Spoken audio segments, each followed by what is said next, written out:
What's going on, friends? It's Anton Daniels, and I gotta have a conversation with you guys about Tiege Hanley because you see how the sun is hitting me. This is no finesse, no makeup, no filters, no none of that. This is 100% Tiege Hanley. I use it in the morning as soon as I get up, right after I pray and brush my teeth, jump in the shower, and I'm hitting the streets because you never get a second chance to make a first impression. So even though they're giving you 40% off your first order, 20% off for life, even though you may get a free gift, forget all that, right? Because we would do this even if it was full price because it's worth that much. I'm in the streets, I'm kicking it with people and I see Dusties everywhere. You don't want to be them. You want to separate yourself. And the way that you separate yourself is self-care. Ladies get it for the fellas. Fellas don't wait for the ladies to get it for you. I'm about to hit the streets right now and I'm feeling confident. I'm feeling great. I mean, I already got confidence, but to have that extra boost of confidence, knowing that you've taken care of yourself and you set yourself apart from all of the rest of the sheep that's walking around making bad decisions on a daily basis. And it's reflected in their actions. It's reflected in the products that they use. It's reflected in the people that they follow. And so if you're trying to level up, if you're trying to make sure that you look good, they're going to send you the pack. They're going to give you all of the instructions on how you're supposed to use it. Then make sure you get your Tiege Hanley. Again, 40% off your first order, 20% off for life. Get your free gift. Make sure you tap in with your boy Anton Daniels because Unc is never going to lead you wrong. I would never have you use a product that I don't use myself. Again, they've been rocking with me for a long time. Make sure you get your Tiege Hanley. I love you. I appreciate you. I'm going to holler at you guys later.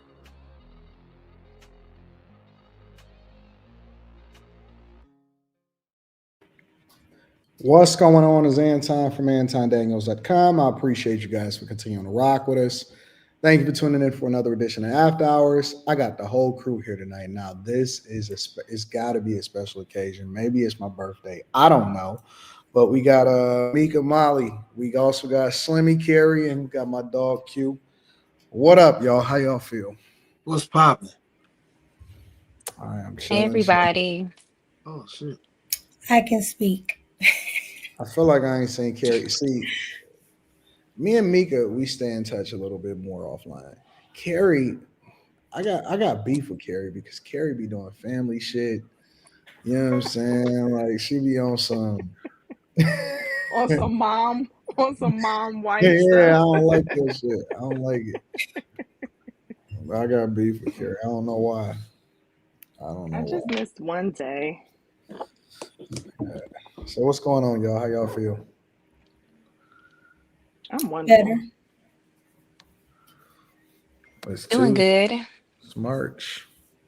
Sentiments of the crew. How y'all feel about everything? How y'all feel about life? How y'all feel about live streaming? How y'all feel about what's going on? Good news, bad news, any news? Is it anything to report? Me personally, I feel like I'm going through a midlife crisis.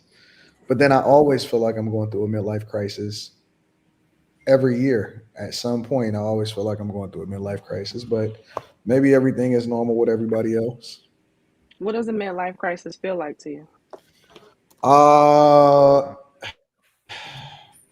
Either I'm in a space where I want to, you know what I'm saying, like buy something that I don't have or something, or I'm in a space where I just want to like change my whole life over.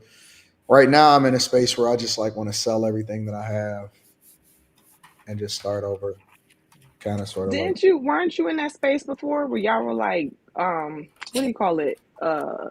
Not minimizing. What is it Yeah, called?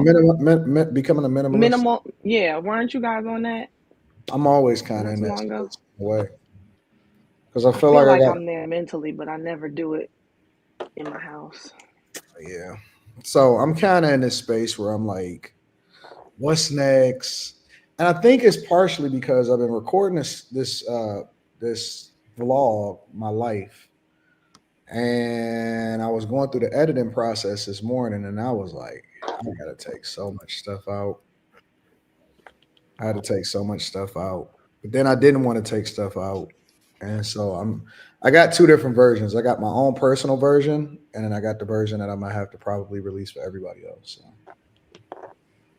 Hmm. Why you think you ain't putting out the whole thing? Slimmy want the personal one. That shit is wild.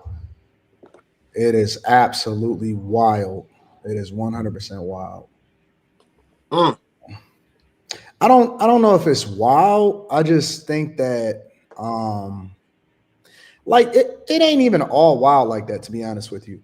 There is some toxic parts, you know what I'm saying, on a daily basis, but it's mostly like I had to rethink my life. Like, whereas before, when I only had like 50,000 subscribers, 60,000 subscribers on the Anton Daniels channel before I even got into the whole with that other network and stuff like that, I was just vlogging.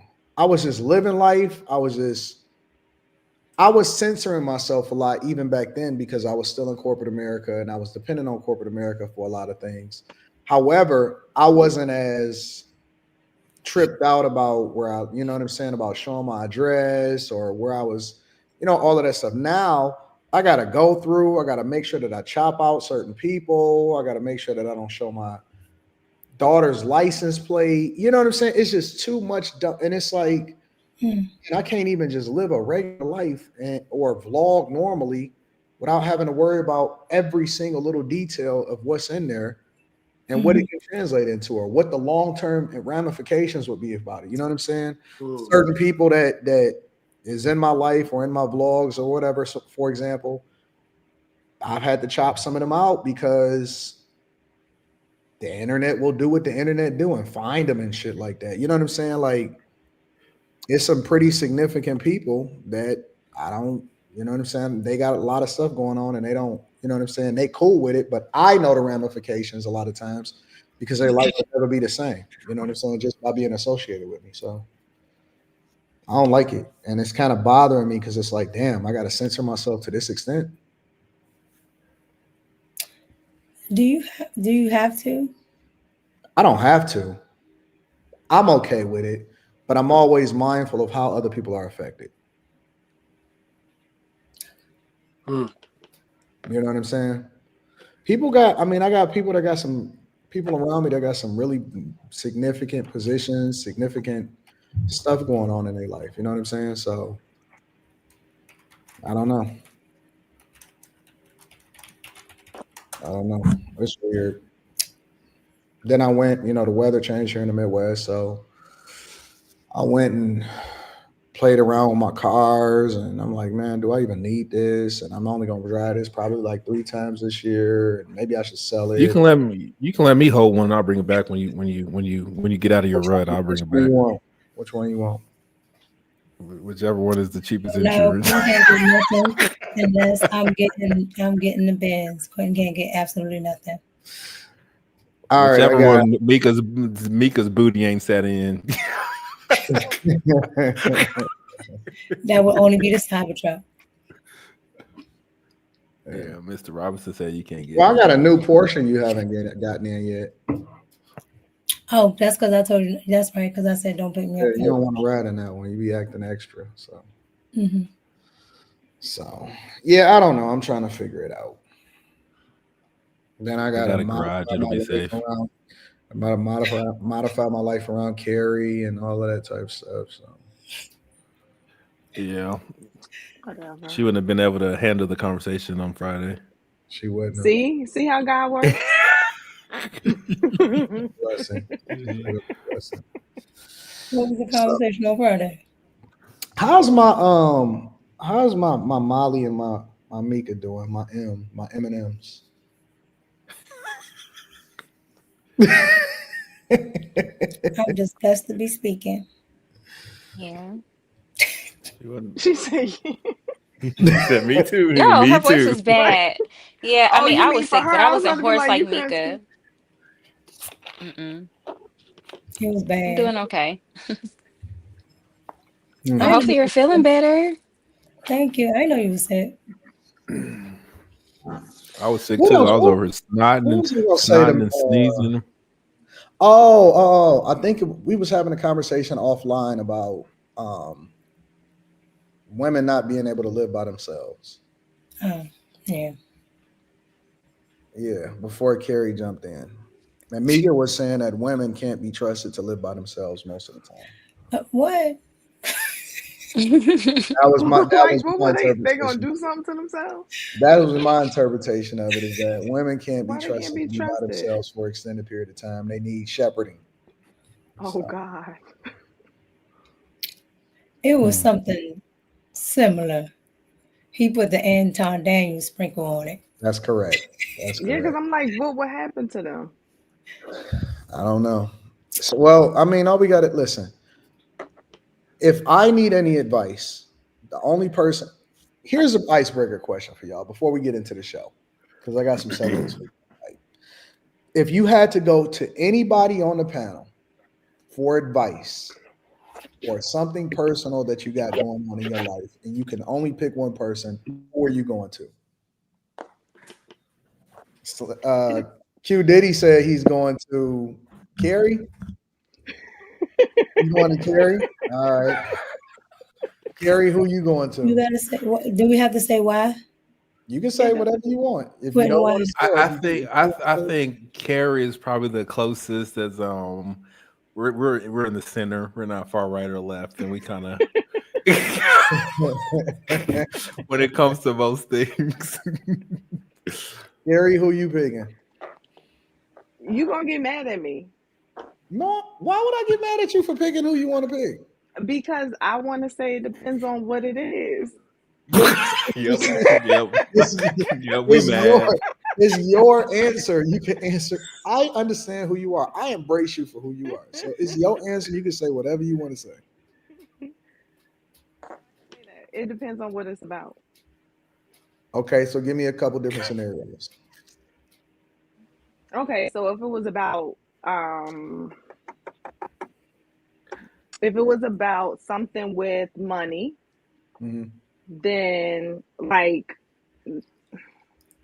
maybe like a certain move to make, I might come to you. And if it's about If relationships, it's about relationships, if it's dealing with something more with my husband, like I need advice on something Mhm. man related, then I will come to you. If it was dealing if with it's something something female related, female related, then I would probably go to Mika. Molly's a little bit more spicier. But not that I wouldn't. Nigga, Not Molly that might I say, "Fuck that wouldn't. nigga." Shit. Somebody else got some money, nigga. Shit. I'm gonna at least give her. I'm gonna at least give her a chance to kind of stay mine. Gonna be like, F it.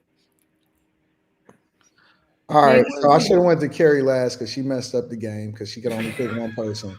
But that's fine. I was about to Slimmy, say because I could come up with reasons to go to everybody. Yeah. To go to Slimmy, if you everybody. got to pick one person to go to for something, who would you go to?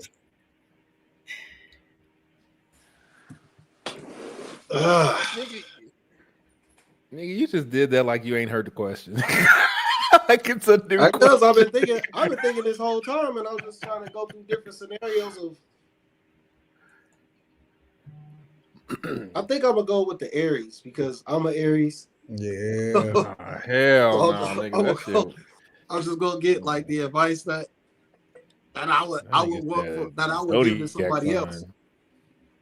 So I'm gonna go. This game is getting hard now that I'm I'm thinking about it. Because the I'm more I gonna think go. about it, I'm running through different scenarios now. The more I think about it, everybody should come to me because I fucking answer the question and fucking didn't have to think about it. Concise See, that's what I'm and saying. short, If nigga. I would go to Quentin if I really wanted somebody to be like, man, move on, like not move on, but like keep it pushing. Whatever your stump is, just it's not that You serious. want somebody to break your heart and tell you the truth? Like I'm gonna go. All right, so Mika, who are you going to? You could frame it however you want to frame it. There's no parameters on the question. So to gossip, the person I already gossip with, which is Quentin. We don't. What? What? Yeah. Jesus, bro. Yeah. What? I can see that. I can see that. I thought What do about you that mean this you can see morning. I that? was like, their We are conversations are so gossip funny. besties. You are. Yeah. Don't be looking at me like that. You know how it is. Gossip, gossip girl. What's going I was on not here? expecting that. I thought she was gonna say something completely different. What's going on here? I don't be. You old raggedy some of my. What's Was this a slander campaign? No, that's ask me, am I lying? See what I tell you? Oh, Jesus, Lord have mercy. About gossip insinuates that it's not true. He lying. He totally lying. If I want to talk about music, I'm going to Slimmy because Slimmy know everything. Slimmy does know a lot about music. That is a fact. And we've had those conversations. So I was not expecting that first one. That junk is hilarious. Me either. I'm fucking. Mika about to go through the whole crew and find a reason. She's so diplomatic. She about to find a reason to go to everybody.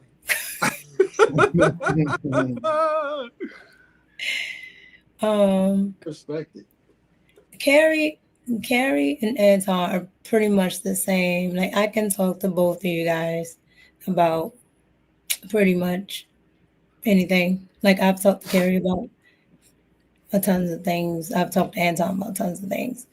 And Molly, we haven't had a chance to like really sit on the phone yet. But via text, child, I didn't talk to her all the time. Yeah. Molly, give me a scenario. Give me at least one. I think everybody knows what my answer will be. Of course, it'll be Anton. Yeah. But outside of that, just from where I'm at right now, maybe Carrie because we're both like stay at home. We're doing that role.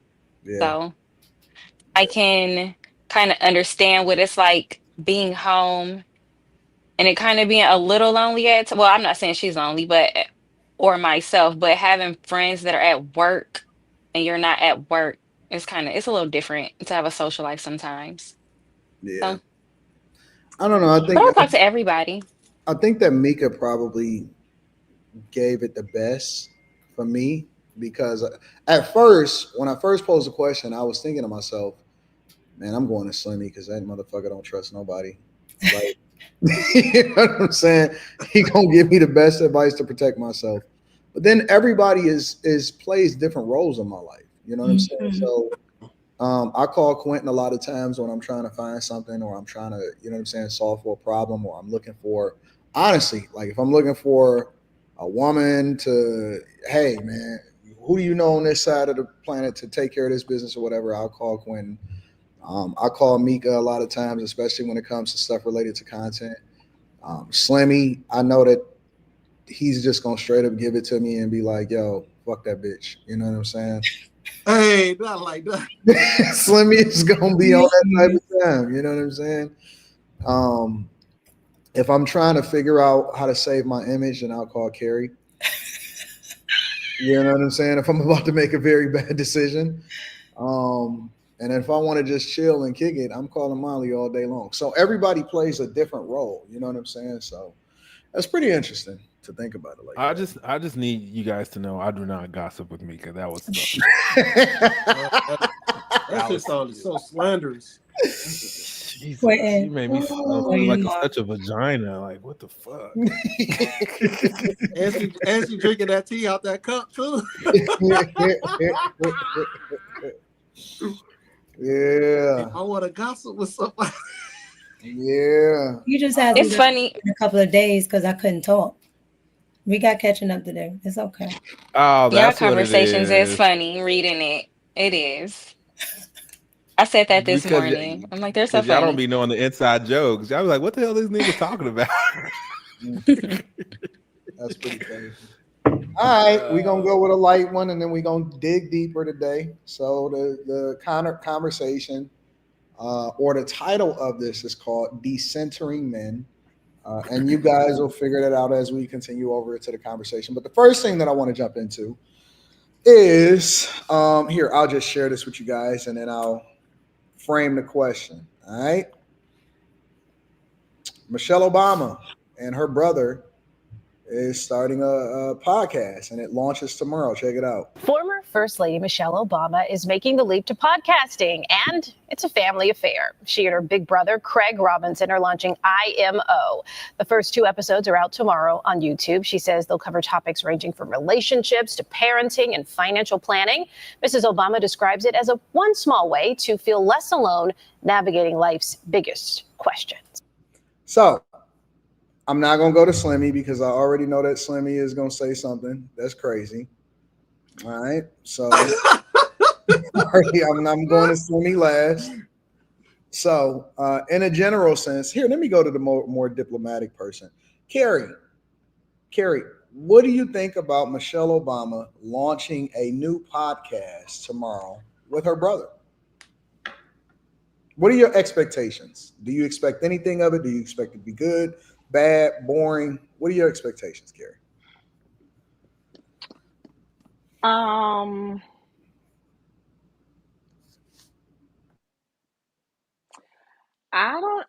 think it might be a little bit interesting because Michelle has started to behave in ways that I didn't predict, like more recently.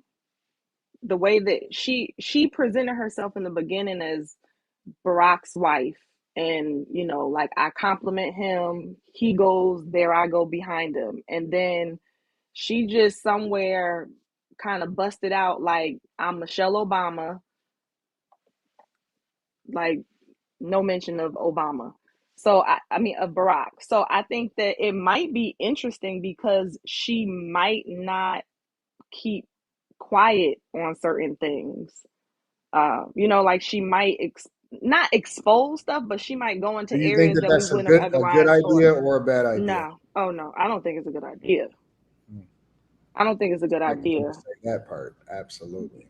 Yeah, I definitely don't think it's a good idea. And I don't know what her brother, like I don't know enough about her brother to really know what he would be bringing to the picture. Let me not judge a book by its cover. So, yeah. All right, that's cool. I think that she's kind of the way that it was introduced, I don't know that there's a lot of women who really can relate to Michelle. I mean, yes, she's a wife, yes, she's a mom, but you were the wife of a president, so it's going to be different. Like your advice and your feedback is probably going to be very different. So I don't know. Seems a little risky, a little dangerous to me. Okay. Let me pivot. Molly, what are your expectations, if any? What do you think that this will be like? I'm not sure. I kind of was thinking the same thing as Carrie. Like, who would be her target audience? Like, would it be Black women in her age group? Because I don't know who she could relate to or what she would talk about. Good luck to her. I don't know. I don't think most people need a podcast, but it's the trend. So good luck to her. Let me give y'all a little bit of insight on who Craig Robinson is, who is her brother. He is an American he's a basketball coach.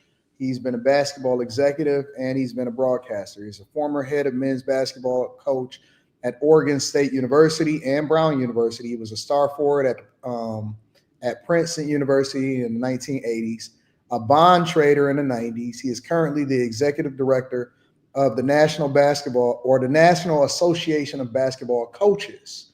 Okay, he obviously is the brother of Michelle Obama, and he's from Illinois.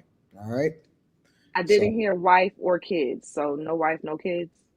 I do not see anything that says wife or kids in his whole situation. Mika, stop, because I was trying not to judge. I'm looking for it right now. He was a vice president from 1992 to 1999 at Morgan Stanley Dean Witter.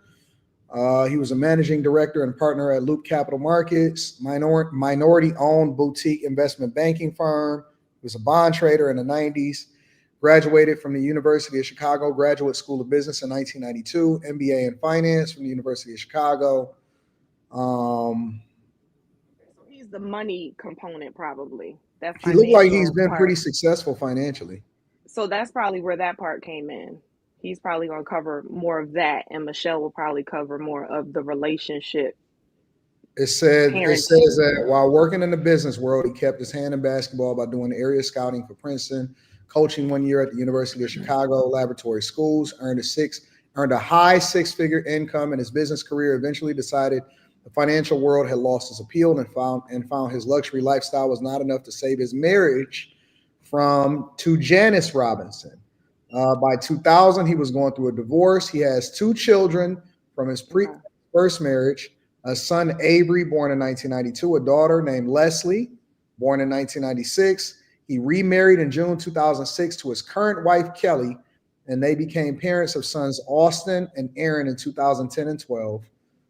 His daughter, Leslie, played for the Princeton Tigers women's basketball team as a forward. Okay, so he seems like a pretty regular, high successful, regular, normal person, but he's been pretty successful in his life, been through a divorce or whatever. So, and this is what his, what's being listed on Wikipedia. So, I personally think that it might be boring. I wouldn't even know what to expect. Is it gonna be feminist? Like I'm not the audience. I have no. Interestingly, the woman is it looked like she's a white woman. Yeah, she's definitely a snow bunny. Dear Lord. Snow bunny. We have to stop. That's racist. We have to stop referring. It's not racist to say what she is. That is a derogatory term for that. That's so horrible. We have got to stop. It's not racist to say what it is. How's that not racist? Snow bunnies. They're not snow bunnies. That's a racial slur for a white woman. That is it's not. Rude. It's not. That's definitely not a And racist. half of us on the panel ain't niggas either. But you say that all the time. It's racist. You.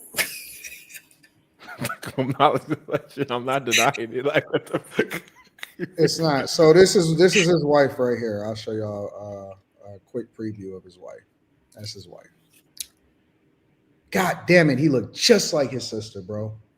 Yeah, like the little bridge of his eyebrows. Like, she got a strong face, nigga. That's why people be calling her a fucking man. Yeah. So that's his wife, Michelle. I guess she's a snow bunny. So she's less than Snow Bunny. Are they twins? I don't think so, but I think they're gonna pander to black women is what I've noticed. Anytime Michelle opens her mouth is usually what she does.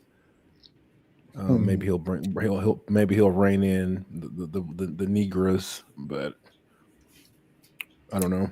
I think it's going to start out Tamron Hall and it's going to end up Wendy Williams.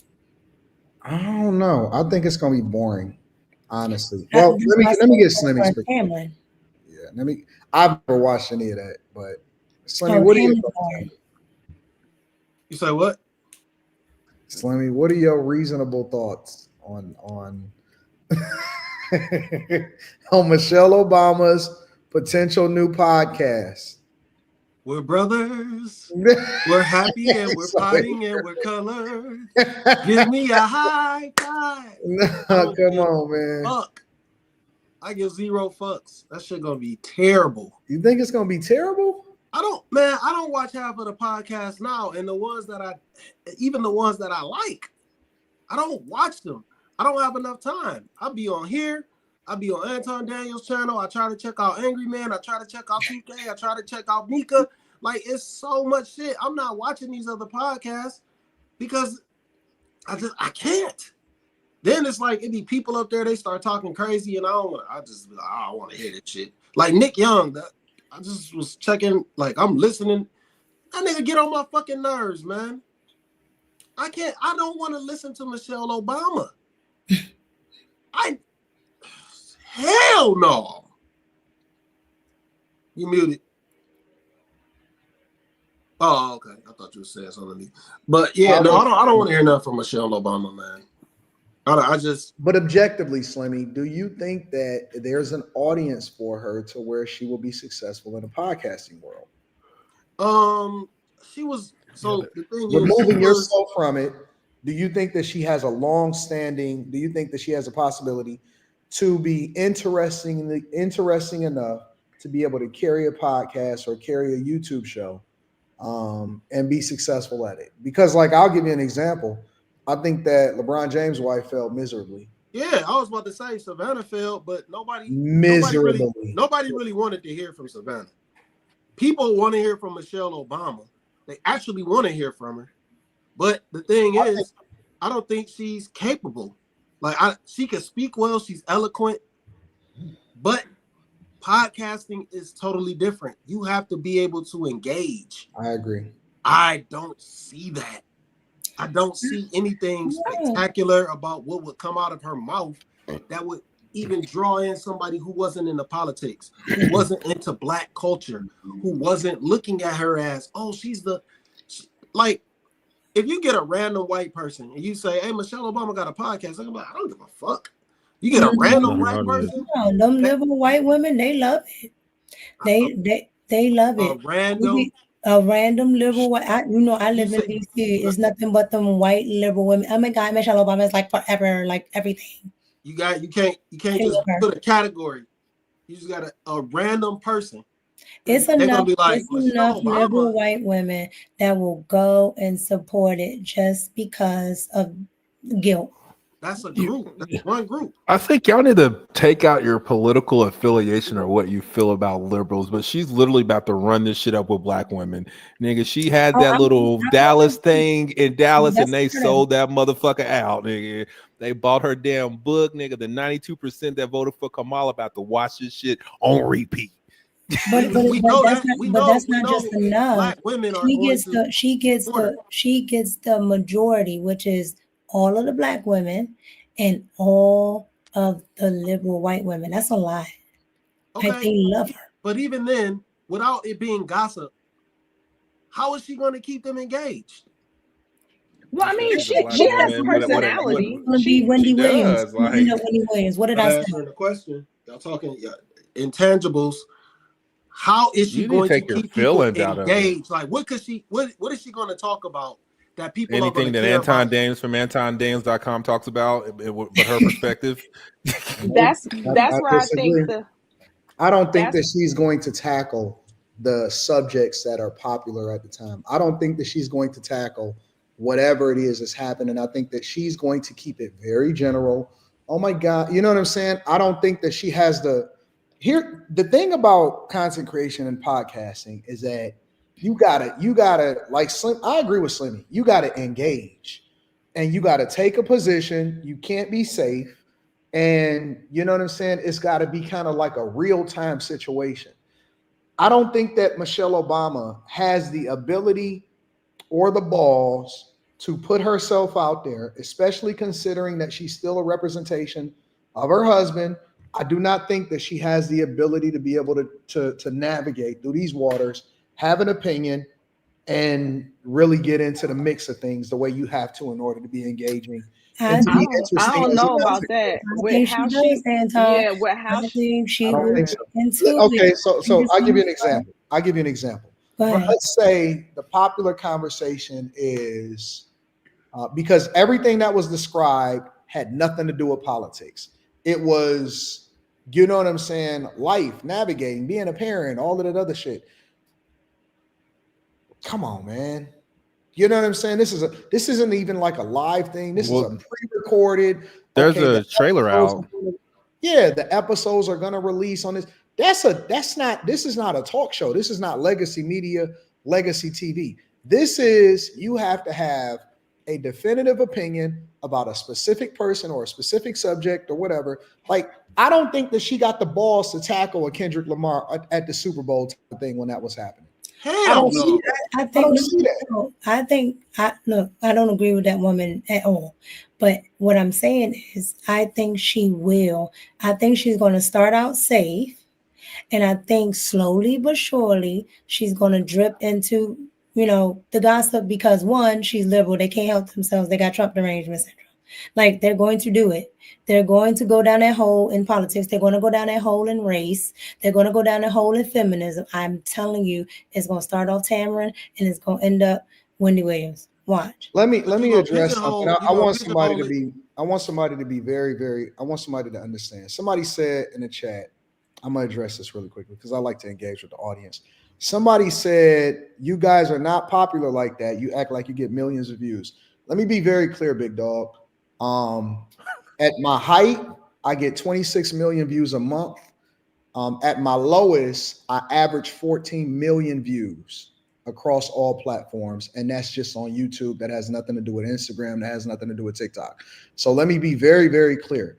I average over 4 to 6 million watch hours a month across all platforms, and this platform is growing, and very few people can go live and keep sometimes between 25 and 3,000 people for the entirety of the live stream. So we got it out the mud. We built it organically, and we didn't need nobody to give us no handouts. We did it very much ourselves. Let's be clear. We are growing. We are great, and we are doing phenomenal. And we run up huge, huge bags, and everybody get money on this platform. So put some respect on the name. We don't need no co-signing. We don't need no popularity. We do between 14 and 26 million views.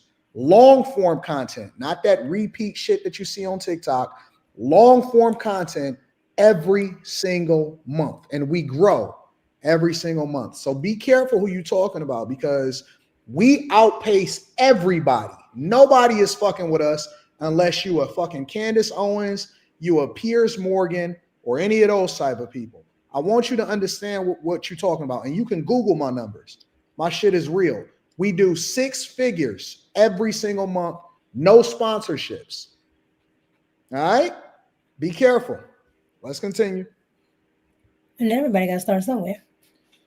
And we got it out we getting it out the mud. So let's be clear. This is what we do. Don't downplay yourself, sir, because you're watching us right now. You're here. Facts. So And everybody matters. He can only chat if he subscribed. So we know he subscribed. But let's continue. Yeah, it's all good.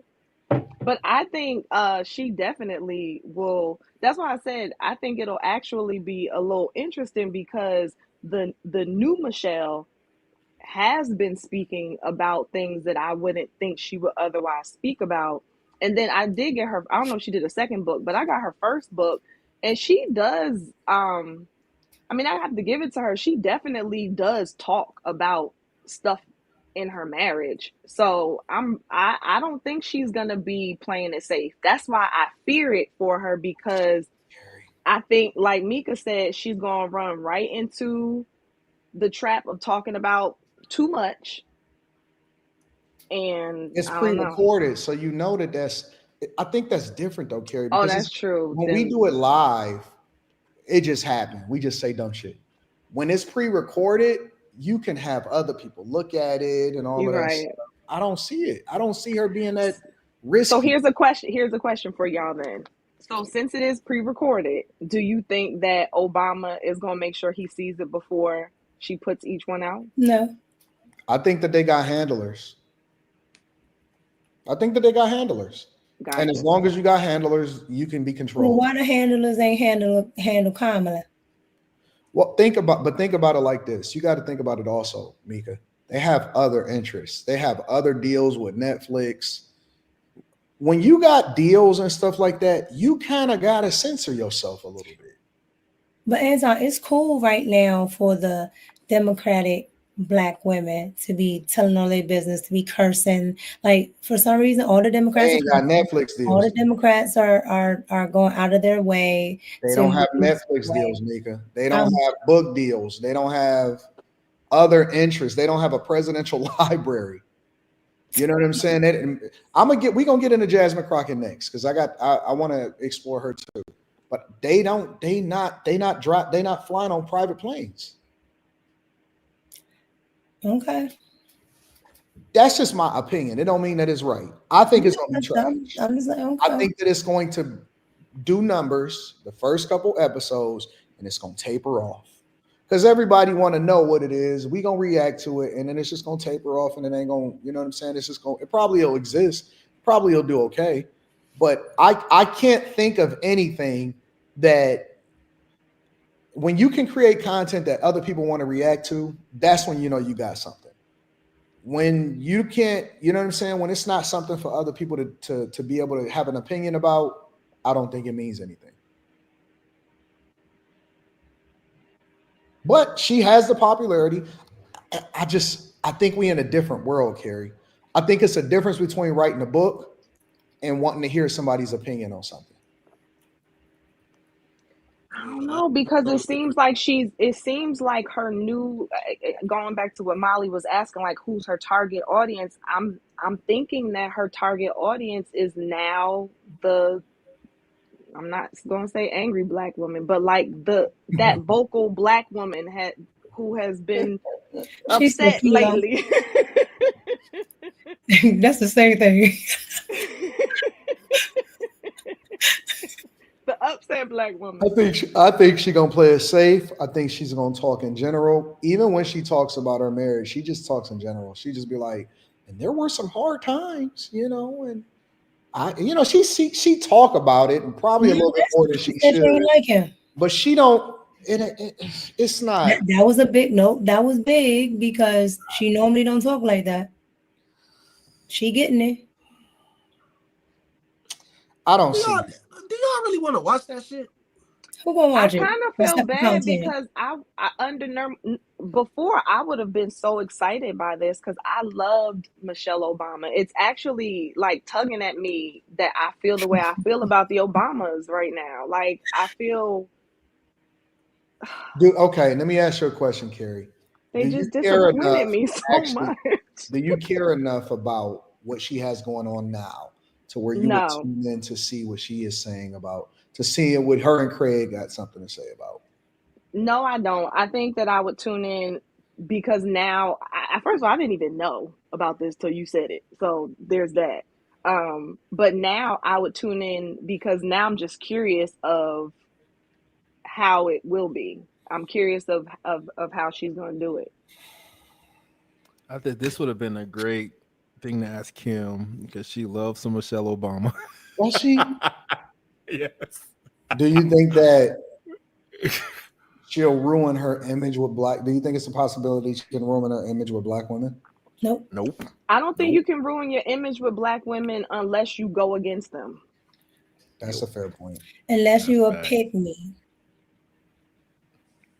Which is going against them. She ain't gonna never say no real shit. That's exactly why it's gonna be trash. She ain't gonna say no real shit. That's the facts. She's never gonna say any real shit. You know she's not going. She's been bred to promote certain messages. She gonna start talking about that trans shit. She gonna start talking about all that liberal bullshit. She's never gonna push any type of. She's not gonna give any pushback to the negative agendas that are fucking up society. She's never gonna push back on that shit. At her core, politics is what she plays. So that's another thing why it's not gonna be real, because she's technically a politician. Does it say she's planning on having guests? You say what? Yes, it said that she's gonna have guests weekly. Yeah, weekly guests. Okay. Mm-hmm. Oh, well, that might be the only reason. The only reason that shit might sustain for some time. Right, because depending on how she plays it with the guests, she might not have to speak so much. Yeah, she and as soon as they start going against the grain, it's probably gonna be on to the next conversation. But she's not gonna go against the grain, and she's not gonna go against the grain because not her, the guests. As soon as the guests go against the grain. She's not gonna say shit. They'll love that because she's gonna defend their side. I don't think that. Listen. That's what I'm saying. I don't think that people. Go on to the next. I don't think that this celebrity culture mean as much to people as much as they think that they do. I don't think that the celebrities of yesteryear has as much of an impact as people think that they do. I don't think that it matters how many followers you got on Instagram. Nick Cannon's podcast ain't doing shit. Dwayne Wade's podcast ain't doing shit. None of these motherfuckers. Nobody want to hear. That's so different. Like black women stand on some shit, nigga. that she gonna run this shit up, and she gonna run it up until she get tired. I She don't want to do it no more. Issa Rae, Keke Palmer, Tracy Ellis Ross, Gabrielle Union are guests in the trailer. See? Look, trash. done. No. Listen, It's bro. gonna be an echo Club Shay chamber. Shay press it. They gonna like it though. I believe. Listen, it's not if we like it or not. It's how successful my it's gonna prediction is that she's going to bomb. I think she's gonna bomb. I think the expectations is too high, and it's much like easier. Cooley. I'm like Quentin was right. It's much easier to get it out the mud. Angela Yee, yep, bombed. I think it's much easier to get it out the mud and grow it organically. Michelle Obama, nigga, what? I'm saying that people that previously had a huge following based on the things that they did in the past did not necessarily translate to them. I love you, Anton, but your Trump glasses right now can't see past what this. It's gonna be just fine. It's not your cup of tea. You're not gonna watch it, but she's gonna do great. She's gonna. I don't think it has anything to do with me. I think that there's huge followings on both sides. There are people on the liberal side that 100% do huge mega numbers. There are people that's on the conservative side that do huge numbers. There's people that's in the entertainment part, people in the sports part that do huge numbers. And then you can find the alternative people that should, or you would think that should do huge numbers that don't do shit. And it don't matter what guests that they have on their platform. Again, Dwayne Wade, his shit is trash. On the flip side, 7 p.m. in Brooklyn with Carmelo Anthony is doing just fine. Gilbert Arenas is doing just fine. But there's a bunch of other people that started podcasts that were former NBA players, and they shit is trash. You can't compare the two, bro. You compare the dude who's LGBTQ adjacent to some real niggas from the Bronx. Why can't I? There's a huge audience for people that love the if you LGBTQ put a toe in community. LGBTQ, black niggas don't fuck with you. But it's 9 like billion people on this you earth. got hoop niggas watching Carmelo and Gilbert. Nigga, you can't. Dwayne Wayne can't tell no nigga shit about shit with that nigga's fishnet shirts he be wearing. Why can't he? It's a huge Because audience. he got a whole ass woman man as a fucking kid. I think you're missing it, bro. I think you're missing it. Dwayne Wade was I think his personal life doesn't allow people to tap in. They're like, we don't care shit what you got to say. We got a lady boy in the house. The numbers are tell. Like the numbers are tell. But the numbers are telling that he's not as good as he thought he is. It had nothing. Listen, when Dwayne Wade dropped, the motherfucker recorded all of his shit in black and white. All of his podcast was in black and white. It was based around wine. You know what I'm saying? Like the content was bad. It had nothing to do with the potential audience. You know what I'm saying? Like we keep saying, oh, it's niggas are too.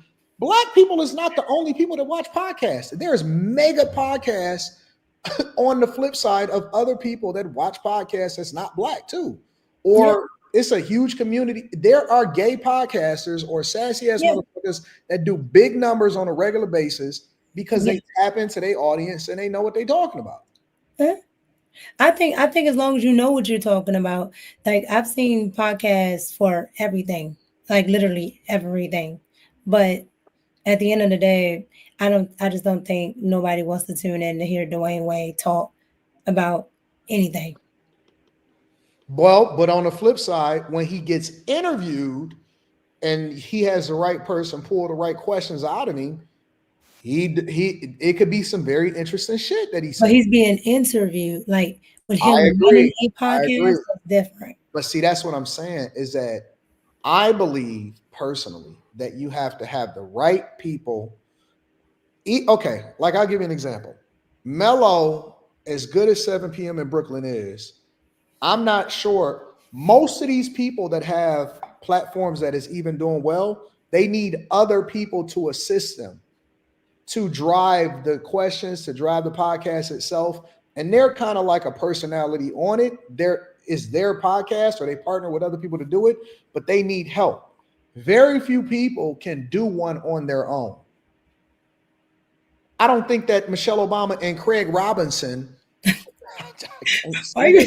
Hold on. I can't see that. I could be dead wrong and it could be mega successful over a year's period and she could get podcaster of the year. Shannon Sharp can carry a podcast by herself.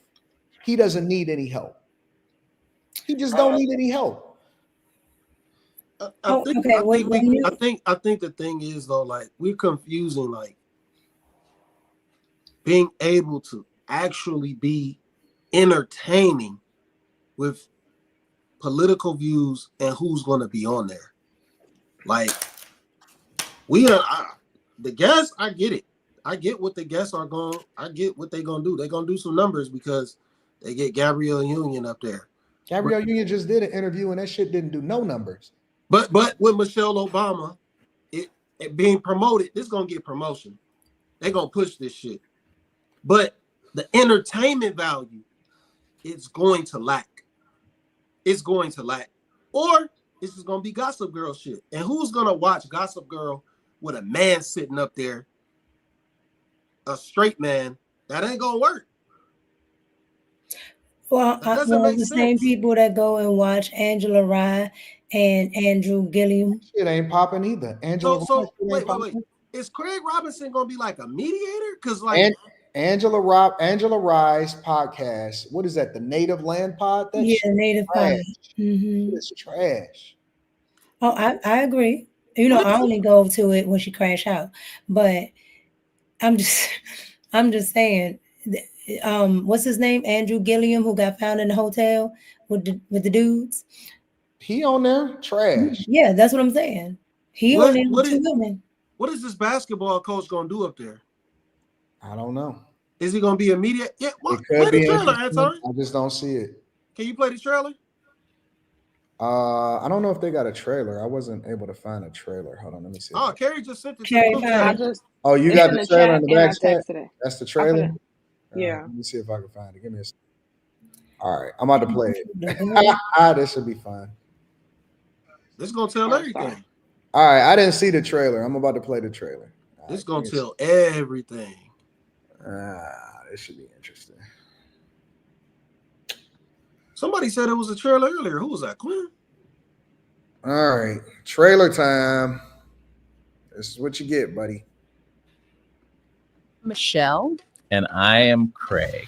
And Craig here is my big brother. He's done a lot of everything in life: business, coaching, basketball, television.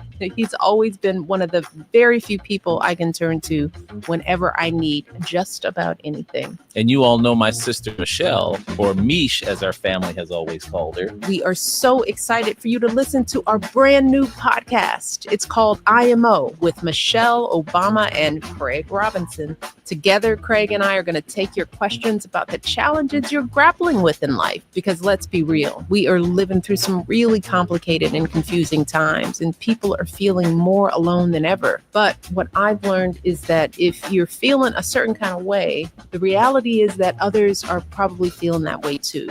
And when you take the time to be just a little vulnerable and open up about it, it's a whole lot easier to find the answers you're looking for. Every week, we'll be joined by some of our friends, special guests, and experts who will keep us honest while also adding their own opinions to the mix. Whether you're navigating the gray areas of marriage and raising kids, or dealing with a little friend drama, or even figuring out how to put yourself out there in the dating world. And I want young women to just practice asking for what you want. It's okay to hear no. It's okay to hear I don't love you like that. There's nothing to be bored of. I mean, if you're a mother and you're watching your children, every moment that you look at them, it's like unbelievable what's happening. And look, we're not saying we have all the answers either.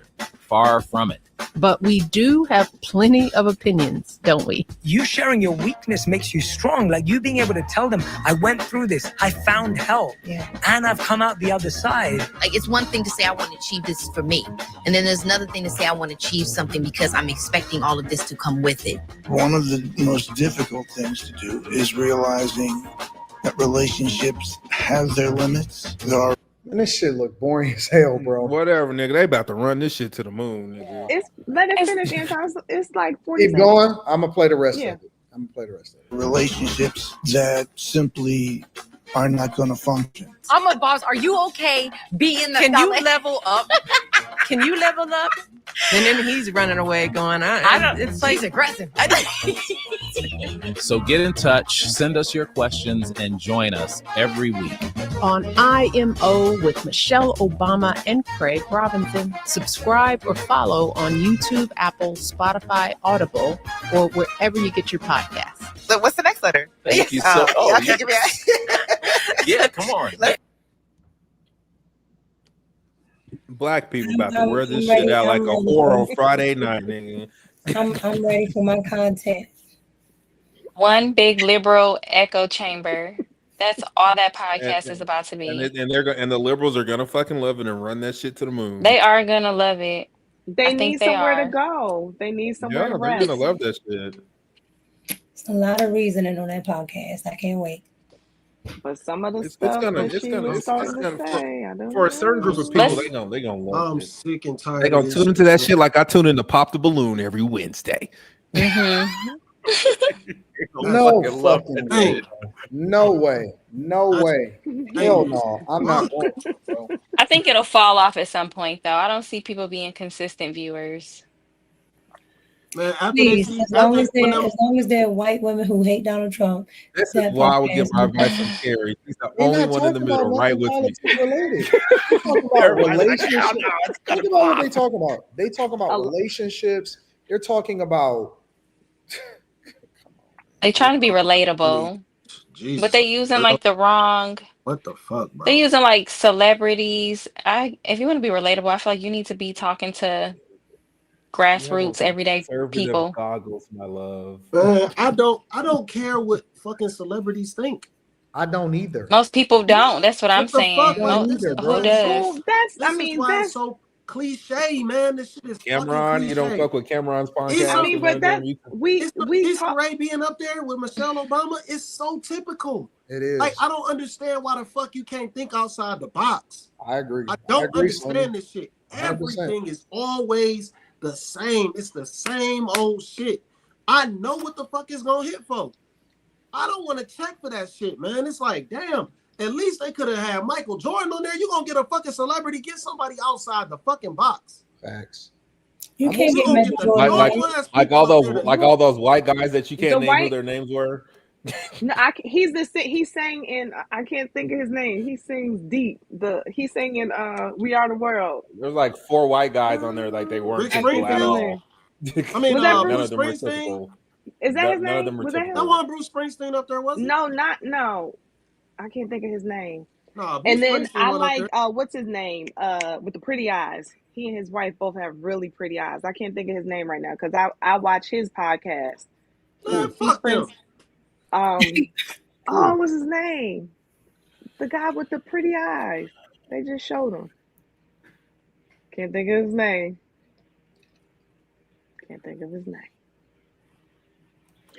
Her guests are like who she gets as guests, I think is gonna play a big role. She definitely has some of the typical ones up there who we've already seen do interviews, like Tracy is a Kiki, but she might pull in a crowd of guests that the normal Black podcaster, even the famous ones, celebrity ones, can't pull in. So you never know. Right, we didn't see nobody though. So let's do this. So because we got to wrap it up, we got to get to the next subject. What does success look like? What does failure look like for Michelle Obama and Craig Robinson?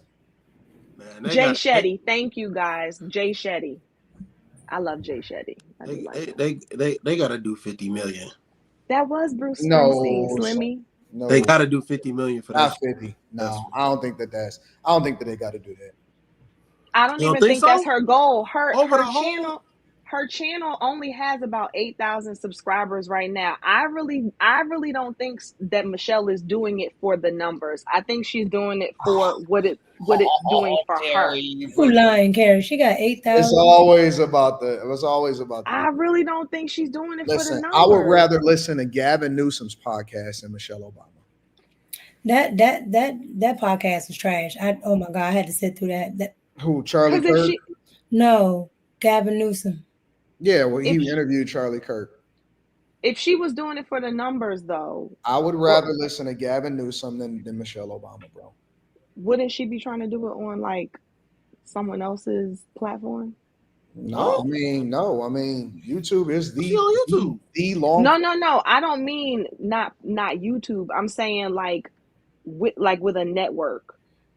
Like you think she's just trying to build up her Michelle channel? Listen, I think that costs everybody money. understands the game. That costs too We much. was early. Everybody, the real YouTubers was early to the game. Everybody else is hopping on the bandwagon because they see where the money is now.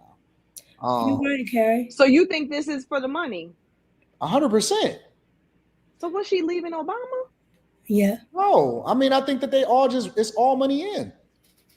Well, I mean, you're right though. Not you're right, but I get it because YouTube does it can become a nice residual situation. If you are doing long form content, there is no platform above YouTube. But Anton, none, zero. No, not in terms of platform. I'm just saying in terms of this being a component of what she's working on for the money part. I thought it was more so this was fulfilling something else for her, not the money side of things. Don't ever let nobody sell you on this. On you know what? I just want to do it for the love of it. You do it for both. All right. If it ain't no money in it, motherfuckers ain't just doing that shit just for the love. Honestly, though, that shit is highly produced. That is highly produced. The audio is crisp. The video is crisp. Everything is highly produced on her podcast. They spent money on that. Yeah, that's a production. That is you can have all of that 100% at play. That's a production. Yeah, I get that. I mean, that doesn't mean she has to put out crap. And I'm certainly not saying that she's not recognizing that she can make money. I was just saying I didn't think that was her. That's her focal point. I didn't think, but I mean. But when you look at like those guests, they not gonna be free. Now, I would have thought they ain't going up there for free. I think that the guests are free. No, because Michelle, don't get it twisted. She has a network. She's likable. She got people. She's connected. She has friends. So I don't think she has to pay for everybody to come. It's gonna be in the Hollywood sphere. That's gonna that my back scratch yours anyway. Tyler Perry's is in that little Hollywood sphere, political sphere. He's gonna do it. Keke Palmer's gonna do it. He can't wait to get put Issa on. Rae's gonna do it. He can't wait. What would be good is to see people outside of that, like her talk to people outside of who we already know is gonna come. Nobody. There are creators that are not as impactful as you guys think that they are. I'll give you an example. Umar Johnson, for example, did a video. The video where he was responding to the daughter, right? If I pull it up right now, let me see. Give me a second. They say Carrie's coming back. I got to be a Democrat now. So his deadbeat video that he dropped 4 days ago, it did 41,000 views, which is respectable. All right. I can go and I did a reaction to it, and my commentary on that video did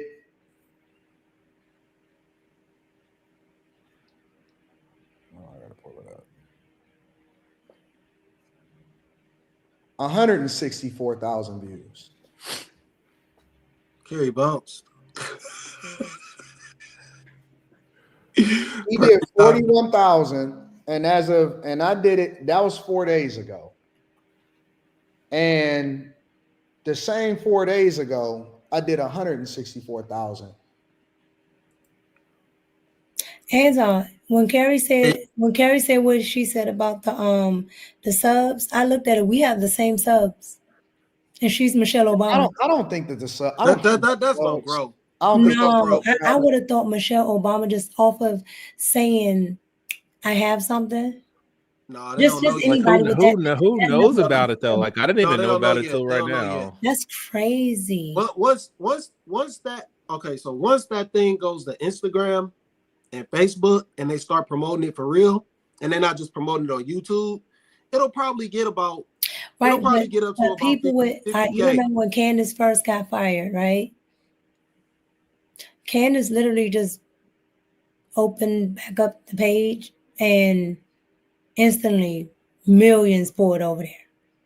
Because they knew they wanted to hear from her. Right. They don't know about this yet. They don't know about this yet. But what I'm saying I is, think people are gonna go over there. People are gonna go over there. I think no question. I think it's gonna be successful. I'm just saying I would have thought it would have been more. I don't look at success as the first episode or two. Nah, I look at success as the sustained growth. Yeah. If she's doing 100,000 views per episode or more, I look at it as a success. That's what I'm saying. Over a certain amount of time, man, she's gonna have to hit 50 million. No. 50 million. 50 million is what you do, Rogan? 50 million like total views. Over a year? Over a year, I think okay, well, I'll give you that part. That's what I'm saying. Over a year, like I think that if she's doing over 100,000 on YouTube specifically, per episode, then that's success. Yeah, I think she'll do that. Like for certain guests, I don't think she's gonna sustain that though. I don't think so. For a Michelle Obama to have the level of visibility and to sell the books and all of that shit, if she's not doing at least 100,000 per episode, then I think that's a failure. What Shannon Sharp's numbers do? Oh, Shannon Sharp, fuck that shit. 100,000 ain't even nothing to him. Oh, I'm saying, even if you go back and look at Shannon Sharp numbers, I went back when he first hit the thing with Cat Williams. He was the first 2 years. He wasn't cracking over 6,000 views. No, I agree. That's why I say that I look at it from a long-term sustained perspective. I don't look at it based off of what happens on the first 2 or 3 episodes. I look at it based off of what are you doing on a regular basis and can you sustain and grow an audience over a period of time? That's what I look at. I think she's going to be successful. I just thought with it being Michelle Obama, just the initial would have been like at least, I don't know, 100K to run over there. Hell no. Like she's Michelle Obama. I mean, I'm not a fan of her, but she is the president's wife. On the first day of hearing about it? Now, I'll give you an example. That's heavy. Trump's granddaughter does like 1 million views plus per on TikTok. Yeah. No, on YouTube. Oh, I didn't know she was on TikTok. On YouTube, she be golfing with, her dad and stuff. Who? Trump's granddaughter. I forgot. I see her on TikTok. I never saw her on YouTube. She do mad numbers. That's what I'm saying. Like, that's successful. That's successful to me. Yeah, but to me that's different because she's of that generation too. No, Carrie, listen. Long form content is different than TikTok and Instagram type shit. Kai Trump. That's her name, Kai Trump. Long form content is different. A lot of young people, they don't watch long form content as far as videos that drop. They may watch live streams. They may watch people that are, you know what I'm saying, like the Kai Cenat type of live streams and shit like that. But long form content, for a lot of people, that is very difficult to crack. Very difficult to crack. But between that being her generation and her being Trump's granddaughter, like that's way different to me. Still, that's way different than Michelle Obama. Like I was watching when she was doing the dance on the plane. I'm looking at the plane. I'm like, people gonna be tuning in just to see what they can see. Michelle, to me, that's different, which is why even when I went on her Instagram, because people are not checking for Michelle like they would be checking for anybody who's in the Trump family. Anybody in the Trump family can probably put something out and people are going to tune in just to see what they can see.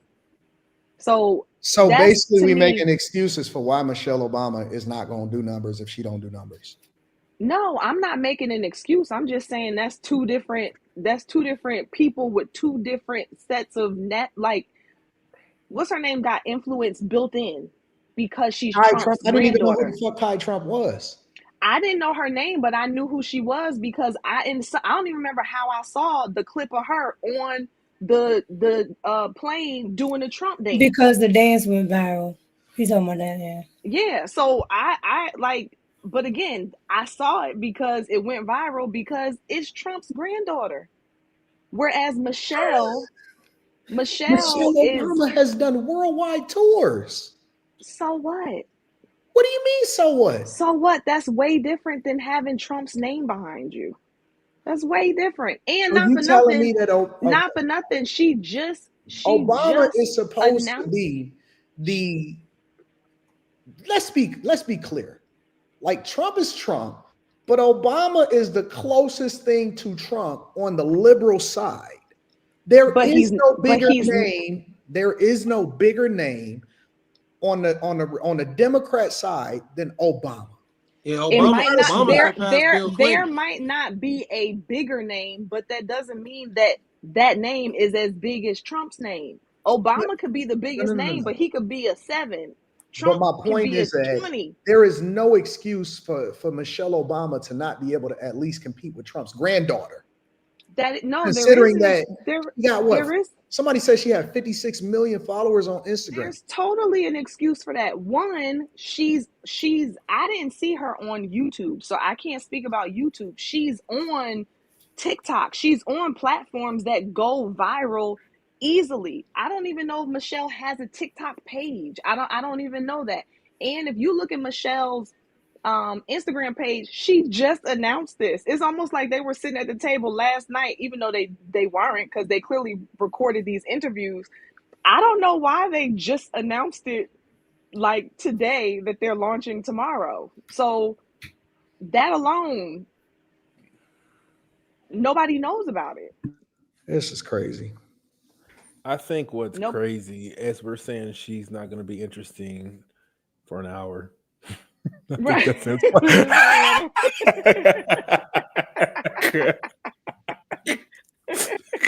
Good point. So yeah, I'm not making any excuses. I'm just saying, I really think that she's more so focused from where it looks now. Right now, it looks like she's more so into the journey of this. It looks like she wants to have her own thing. She wants a place to be able to give her opinions. She wants to be like, it seems like it's more about that to me than her really wanting to make sure that this is monetarily successful, because she would have had a better marketing strategy, in my opinion, if she was really focused on the money and it being super big. Why is there no launching strategy? Because I think they're worried about, or they think they're going to just sell off the name. And in this day and age, nobody cares about that. I would rather watch Pop the Balloon than fucking Michelle Obama, bro. We get you don't. I would too. Then fuck you mean shit on repeat, nigga. I'm just saying, bro. Like, I don't know. We on two different waves of Maybe she thought she was like Beyonce. Maybe she thought she could do like Beyonce. Okay, I'll go with that. Maybe she thought I could just say it. Well, according to the poll, she is when they talk about candidates for the Democratic Party, she is number 1, and she don't even want to run. So maybe that's what they're banking off of. That Let's be clear. Say what you want. She would have beat Trump. Oh, fucking you out of your mind, bro. You smoke the crack now. Here, man. He did that on purpose. No, she wouldn't have. Come on, she man. not even being JD Vance. Come on, man. No. But even Trump had ads. Trump was everywhere. She has 2 posts on her page. One was from 13 hours ago and one was from 2 days ago.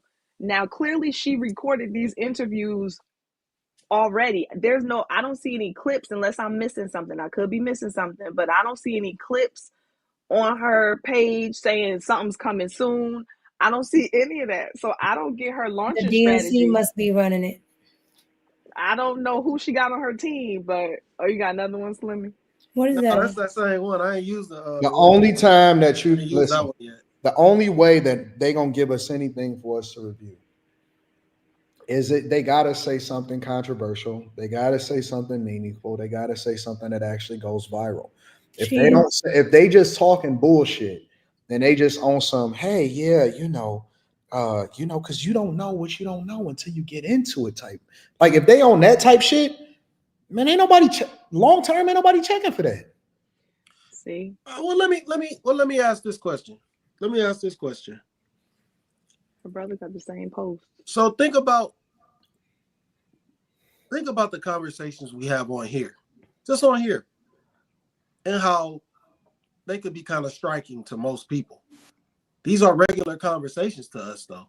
But we good as fuck. We entertaining. Like at the end of the day, I feel like, listen, 2 years from now, we gonna fucking be touring. That's my personal opinion. That's my goal. Because we take a position. 1 week they're gonna hate Carrie, and the next week they're gonna love Carrie. 1 week they're gonna hate Molly, and the next week motherfuckers tune in just because they hate some people sometimes. They can't not watch. I remember when we first launched, and it was like, and this is the honest to God truth. They was like, why is Slimmy here? And nowadays they like, he wasn't saying that shit nigga though. Slimmy is on it. That nigga Slim was a big, tall, goofy nigga. Yeah, I was like, why is never been no Slimmy goofy here? nigga. No, Nowadays, not like no nigga. Like I'm a normal black. Goofy is a good thing, not a bad thing, nigga. Nowadays it be like, yeah, man, you know what Slimmy got it. That nigga talking that shit. They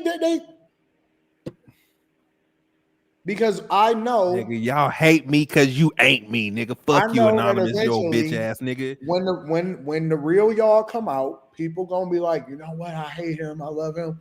Niggas can't wait for Carrie to try to take a different position to me and say, nigga, she got you. Yeah, she no, got you. They can't wait for that shit, and that's cool, and I'm with it. Yeah, they want that from everybody. They want everybody. But my point is that I don't think that Michelle Obama and them is going to have anything to say meaningful that takes a position. I think that they're going to try to be everything for everybody, and that's not going to work. I don't think so. That's why I think they're going to pivot to. That don't look like no gossip. This probably would have been a better question to ask. We're not going to call them angry black women. We're going to call them upset women of color. Is that what you're saying? Yeah. I don't think it's even gonna go that way. It don't look yeah, like no. Now that I see some of her guests and stuff, I don't know. Right. She might take a different approach because, like Jay Shetty, the other girl, their podcast is like the guest really leads most of the conversation, so she might surprise. Who are you saying, Carrie? Jay Shetty and. I can't think of the other girl's name who I saw up there. But maybe she's going to take an approach, like I said, where she has the guest talk more than. And think about it. We not even talking about Craig. Man, he was sitting up there looking crazy. We not even talking about Craig. Why is Craig? He was only in one clip. He had that tight shirt on, and you didn't believe him. I mean, look.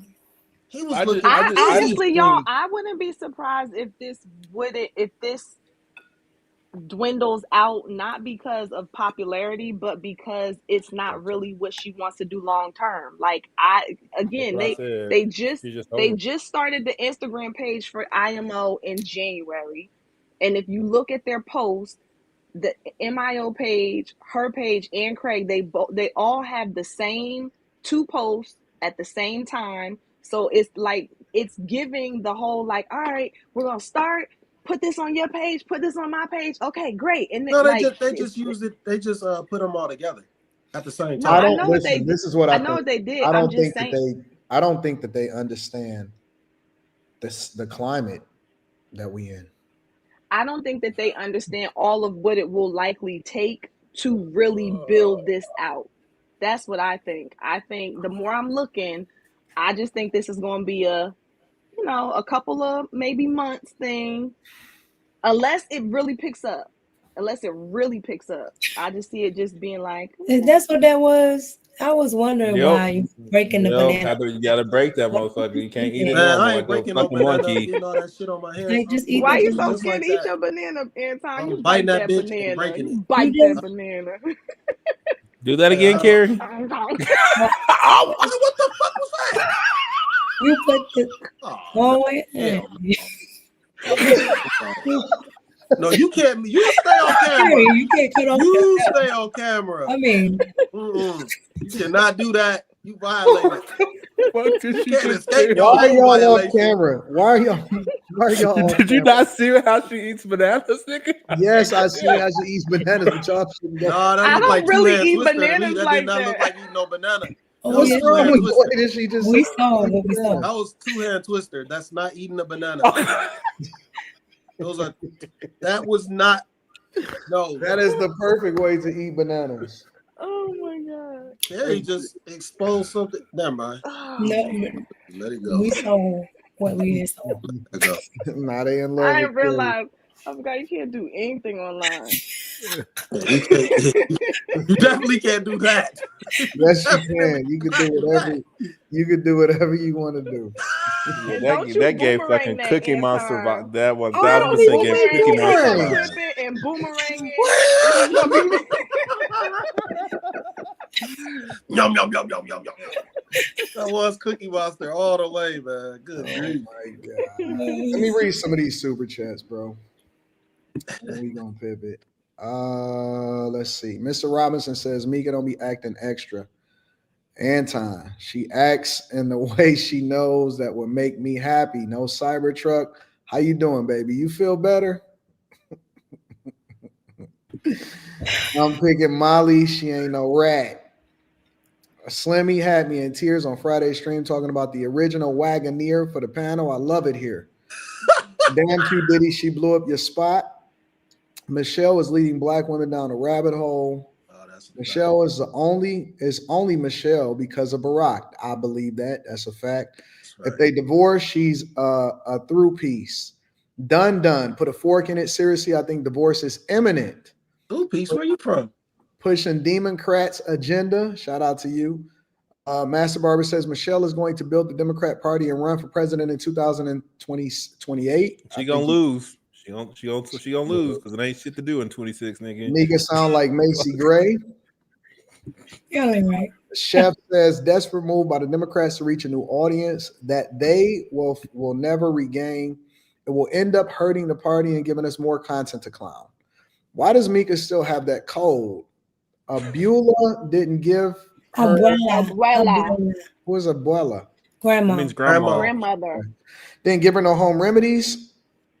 Put your sister girl mask on and ask a black nana. I ain't got one. Executive Suite MLE says Michelle already had a podcast on Spotify that failed. Facts. Spotify threw her a bag right after they gave Rogan that first big bag, and this was around 18 and 19. Yep, he is absolutely right. She is absolutely capable. She is going to draw pep and support from Pep. You have never seen. This is a different play at president. The Dems don't have any talented Pep to run. Anton, Michael starting the podcast will be good for content. He's going to engage the rest of the zesty black community. They will love him. Jada Barber says, brothers turn sister, and brother will aim at miserable females, weak males, and an alphabet crew. AD, she does have the balls. She thinks it's easy.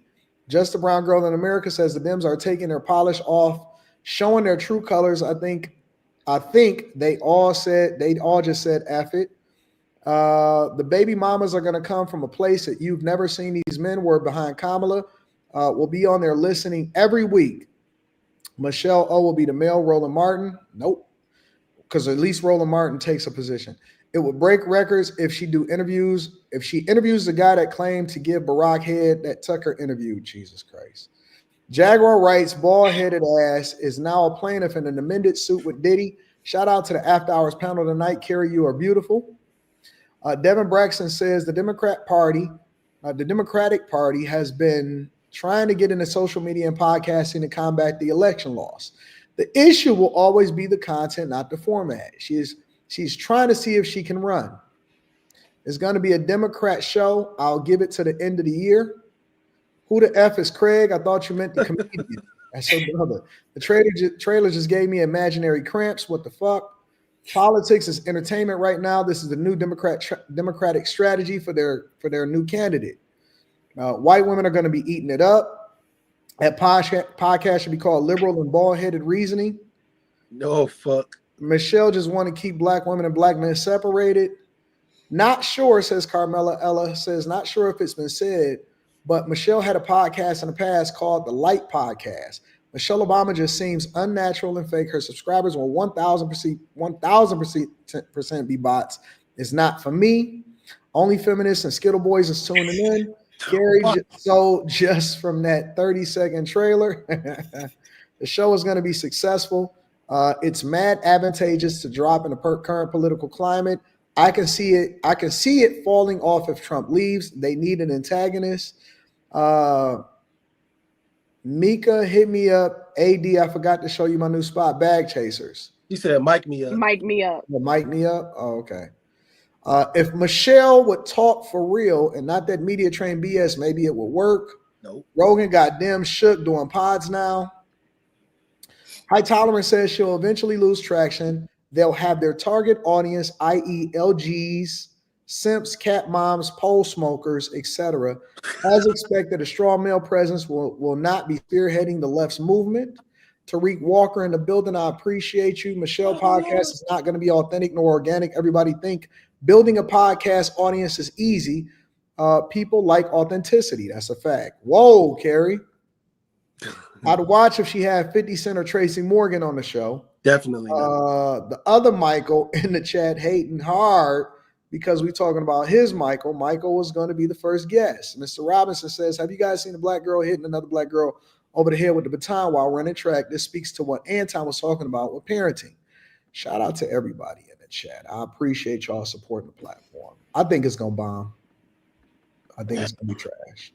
I just know a whole bunch of people I know people that's going to tap in and try and watch it, and then they just I'm going to tap in for content. Fall off. I think it's going to be interesting to watch at first to see because people are going to be curious about it, but I don't think it's going to hit. No, I don't think it's ever going to be interesting. I think it's going to always be boring, typical shit. I'm being honest. I just, she don't strike me as somebody I don't even want to hear talk, honestly. Yeah. I mean, I can't relate to her. Yeah. Can't. Like, what can she actually say that I can relate to? Nothing. We gonna see. We gonna find out. Well,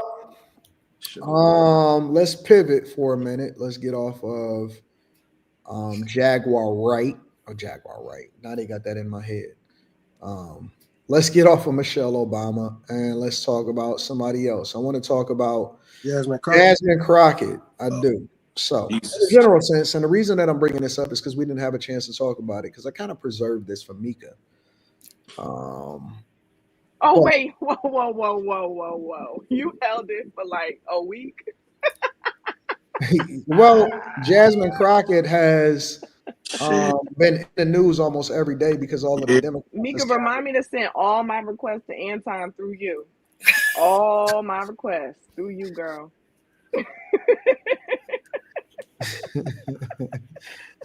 What's going on here? What's going on here? I don't understand it. Carrie got jokes. That's cool. That's cool. Anyways, let me play this quick clip. This is currently from today, and Jasmine Crockett responding to a possible government shutdown because the Democrats don't want to cast any votes in favor of the new spending bill. This continuing resolution is defeated in the House later today. Listen, he can't blame me for not wanting to be his doormat or for the Democrats not wanting to be their doormat. I mean, all we consistently hear from them is they have this mandate that the American people gave them. Well, I am saying that I have a mandate from my district, and it does not involve cutting Medicaid, cutting Medicare. And if we're going to just focus on this continuing resolution, let's talk about it, because I know you just talked to my other colleague from Texas, and he was boasting about the increase in pay for certain service members while not talking about the fact that those that have already served our country, our veterans, that they're going to lose so much of their care. We know that right now they're looking to cut close to 80,000 people from the Veterans Affairs. And then in addition to that, in this CR, all the money for bills that we've passed before, specifically that extra money that we put in for the toxic burn pits, they want to take that out. So it should not be a either or when it comes to those that have served our country or those that are willing to serve our country. And right now they're pitting them against one another. We see as they've decided they're not going to do any more town halls. So I don't know if Tony even knows what his constituents want. Now, the only reason that I played that is because I want to give y'all a little bit of insight of what she's talking about, what's going on. In this instance, she's speaking about why none of the Democrats are going to vote for the spending bill that's currently going through Congress. They don't need any Democrats in order to pass it. But Jasmine Crockett has been on a tear. She has been in the news. She's been on the Breakfast Club. She's been on MSNBC. She's creating TikToks talking about they not like us and all of that. Here's my question. All right. Forget all of that, whatever. Here's my question. Thoughts about Jasmine Crockett's future? Because I was talking to somebody today, and they basically, this was in person. I was talking to somebody today, and it was my dog Lance, and he was like, listen, I don't think that Jasmine Crockett, he was saying that he didn't think that Jasmine Crockett is A, marketable enough, and B, that eventually Democrats were going to throw her under the bus or use her as a doormat in order to continue to advance their agenda.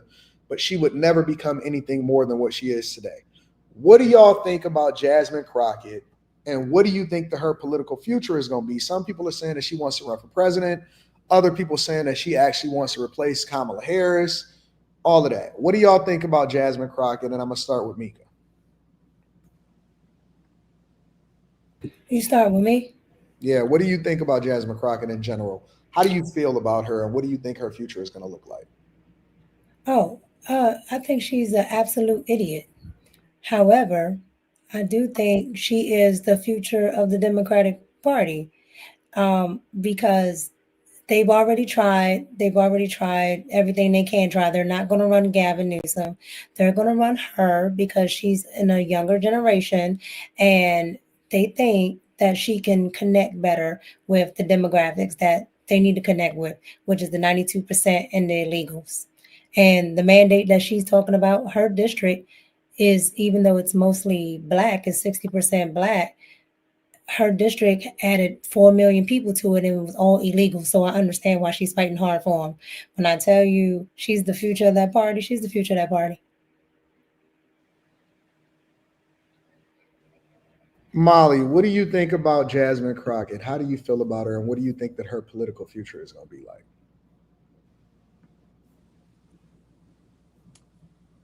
I don't really too much care for Jasmine Crockett. We obviously have completely different ideologies and beliefs and values, so I don't align with her.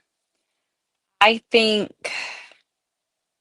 like women like her are very relentless. Like she stated she has no children, no man, no siblings.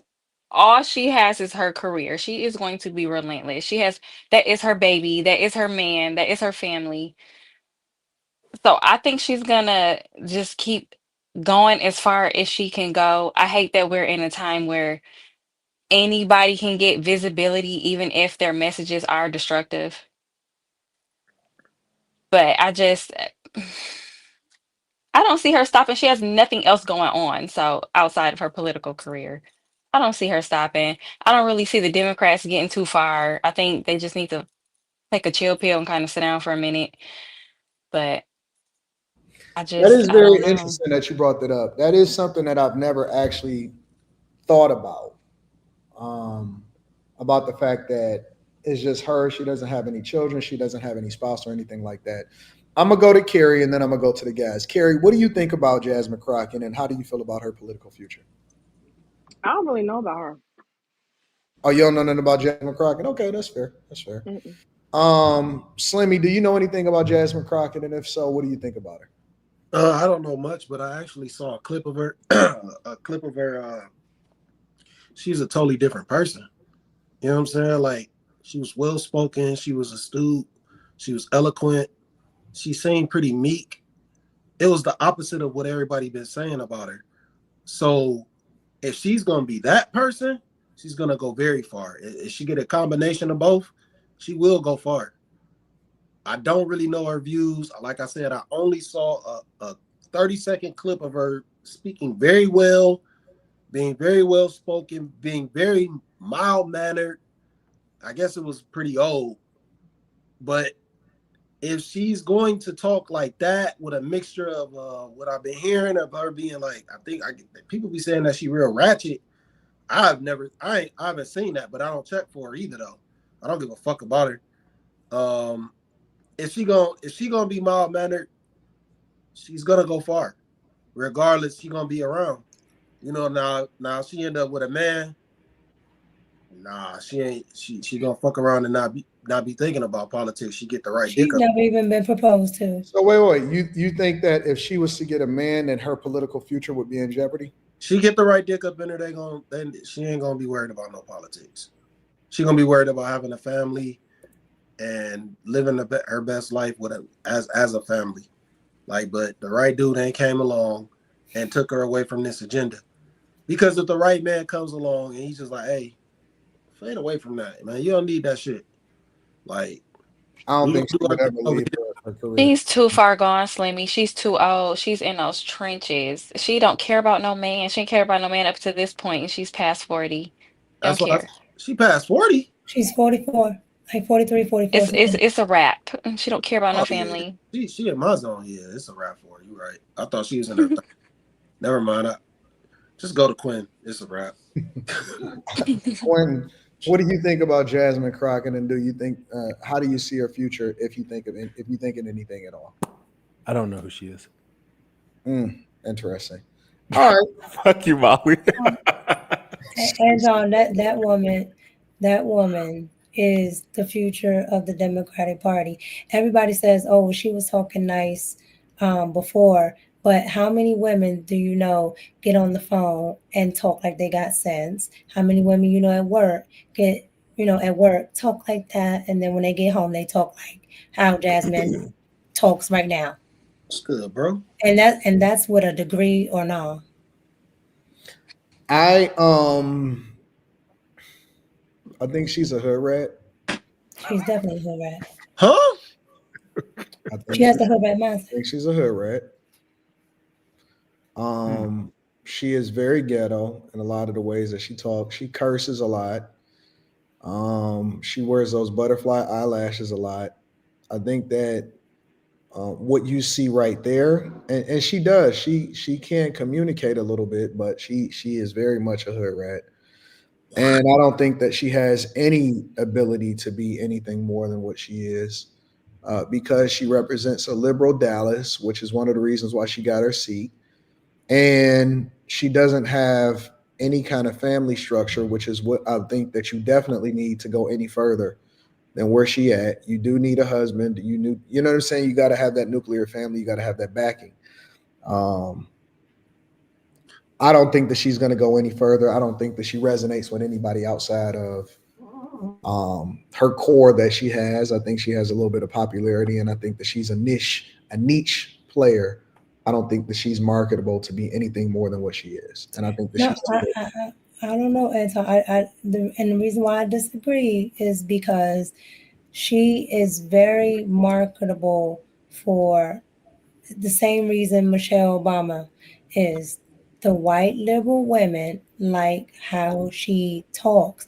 They like how they can use her. And mind you, they use the black chicks to get them where they need to be. So I don't think that That's what I was gonna say. they're going to use Jasmine Crockett to get the popularity of the Democratic Party back up. Everybody like that she gets up there and goes, "Oh, Donald Trump," especially lately since she's been dropping F-bombs and all this other stuff. So to me, I don't think that she resonates with white liberal women like y'all. She does. She does. You ought to see the liberal spaces. You ought to hear how they talk about her out here in DC. Oh my God, we love Jasmine. She tells it like an ass. She sticks it to Donald Trump. She sticks it to the orange and Yeah, but I think that a lot of people, anybody that says anything that goes hard against Donald Trump is going to get some visibility. No, they got a different. When I'm telling you, out here in DC, they got a different push for certain people, and those white liberal women, they will use somebody like her. Because one, she's going to be the last Hail Mary. They can't use no more mixed people. They can't use, no more, teeter in the line. They're going to use that actual black woman and say, okay, the Democratic Party is giving her a chance, an actual black woman. The 92%, we're going to actually put her up. Watch what I tell you. Listen. There's no way in the world that she's ever going to get more visibility in AOC at all. She's getting it right now. AOC didn't play the back. Absolutely not. I think that AOC is much more popular, much more impactful, and much more marketable. Unfortunately, it's just I just think that AOC resonates more than a Jasmine Crockett, and I think that Jasmine Crockett is also ghetto. I don't think that Jasmine Crockett, she is, in any way, shape, or form, could ever be marketed as a president of the United States of America. I think that Gavin Newsom is going to be the pig.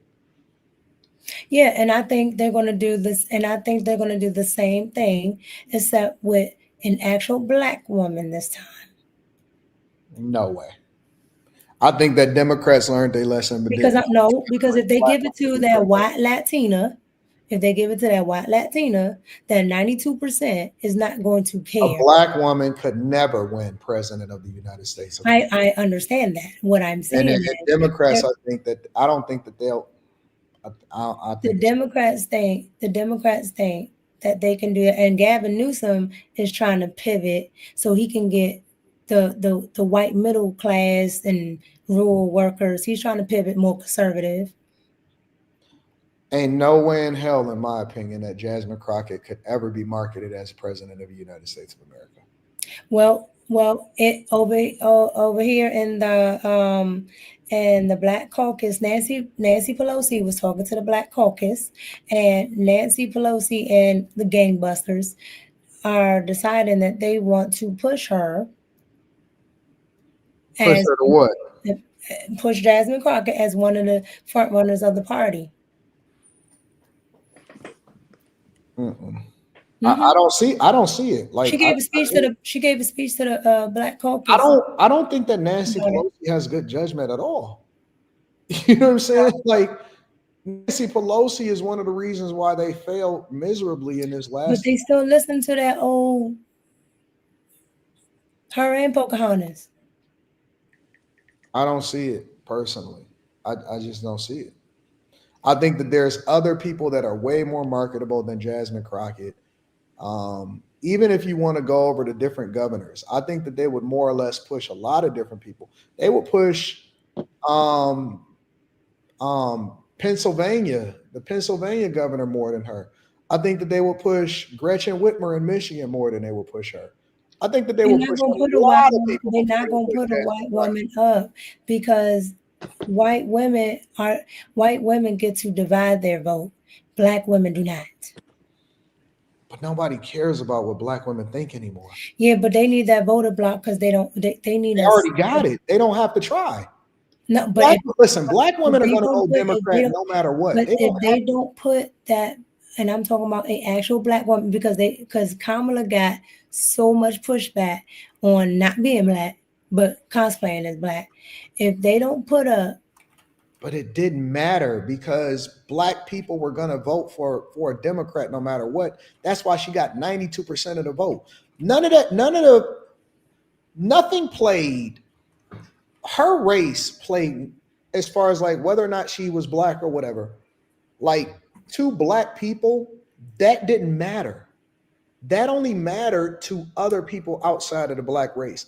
Black women and black men overwhelmingly are always going to vote Democrat. So they are not marketing. The problem, one of the problems that the Democrat Party, in my opinion, had this past election is that they spent so much time trying to reach black people. And it didn't matter because overwhelmingly they still were going to vote Democrat. So if I'm a part of the Democrat Party and I'm trying to figure out, okay, how do I resonate with more people? No way in hell I would ever target black people because I know I already got their vote. The only people that I'm targeting is other people. And I don't think that Jasmine Crockett personally resonates with anybody outside of the black community. She may resonate with a couple of white women that was already going to vote Democrat whatsoever. But Democrats need somebody to swing the vote from conservatives or independents over to the Democrat Party. Jasmine Crockett can't do that.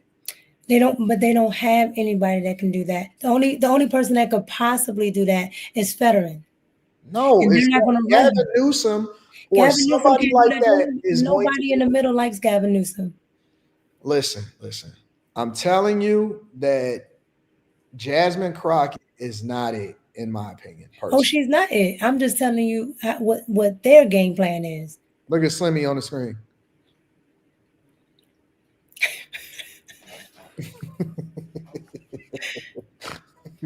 Is he frozen? Oh, I'm about to say, is he sleep? I don't know why I was looking. That was crazy, man. While I was doing this. I just think that Jasmine Crockett is because who would have thought that they would have ran Kamala Harris? She was a vice president. There was nobody else. No. Before she was vice president, who would have thought that somebody that never got a vote, and I do mean never, not even when she was on the local level. Who would have thought that they would have ran Kamala They Harris? would have ran her. She's literally been put in every position that she's ever had. Yeah, I agree. But Kamala Harris, in my opinion, is more marketable than Jasmine Crockett. At least she got a family. At least she got a husband. You know what I'm saying? At least she got children. At least she had a career. At least she had a career to where she had one elected office over in California. And I'm not saying she had no opposition. It doesn't matter. That's like Mario Bowser here in DC. Nobody runs against her. But she had a track record that they can lean on where she could then use that in order to market herself. Jasmine Crockett has none of that, and she has butterfly eyelashes on top of it. And she ghetto. And that wig with that wig is crazy. But that's the thing. That's the thing. You would think with all of that, she wouldn't even be getting the attention that she's getting right now. Yeah, she was. She's in Dallas. Those people are freaking deranged. They're deranged. They're pushing this woman. One, she's already been planted because she got the seat because the person's seat that she took put her there. They put her there. The Democratic Party put her there. I don't see it personally, but I guess that's just me. I don't see it. I don't see it at all. I think that you have to be more marketable and you got to appeal to a wider audience. Jasmine Crockett, in my opinion, she doesn't do it. So, but I mean, y'all may see it a little bit differently. The woman is ratchet. Everybody keeps saying she cosplaying ghetto. No, she was cosplaying then. That woman is exactly what you're looking at. Her, Ayanna Presley, all of them up there. What's the other one? Stale, Wig, Maxine Waters, all of them. Every last one of them.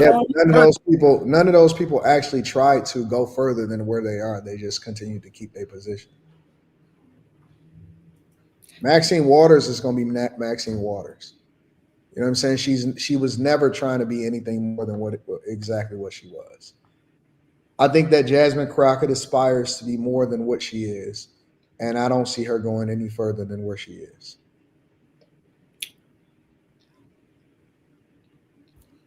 So, she grifting?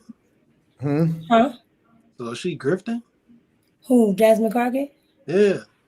No, Jasmine Crockett. That video I saw, she was a totally different person.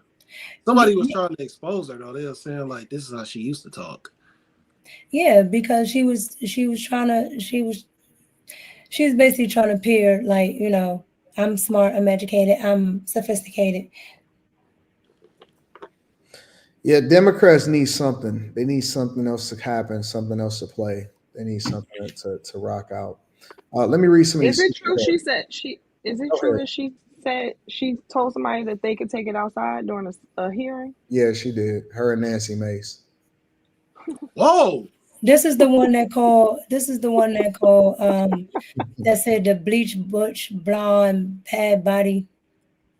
Huh? Where should we talking like that? You already know what I'm talking about.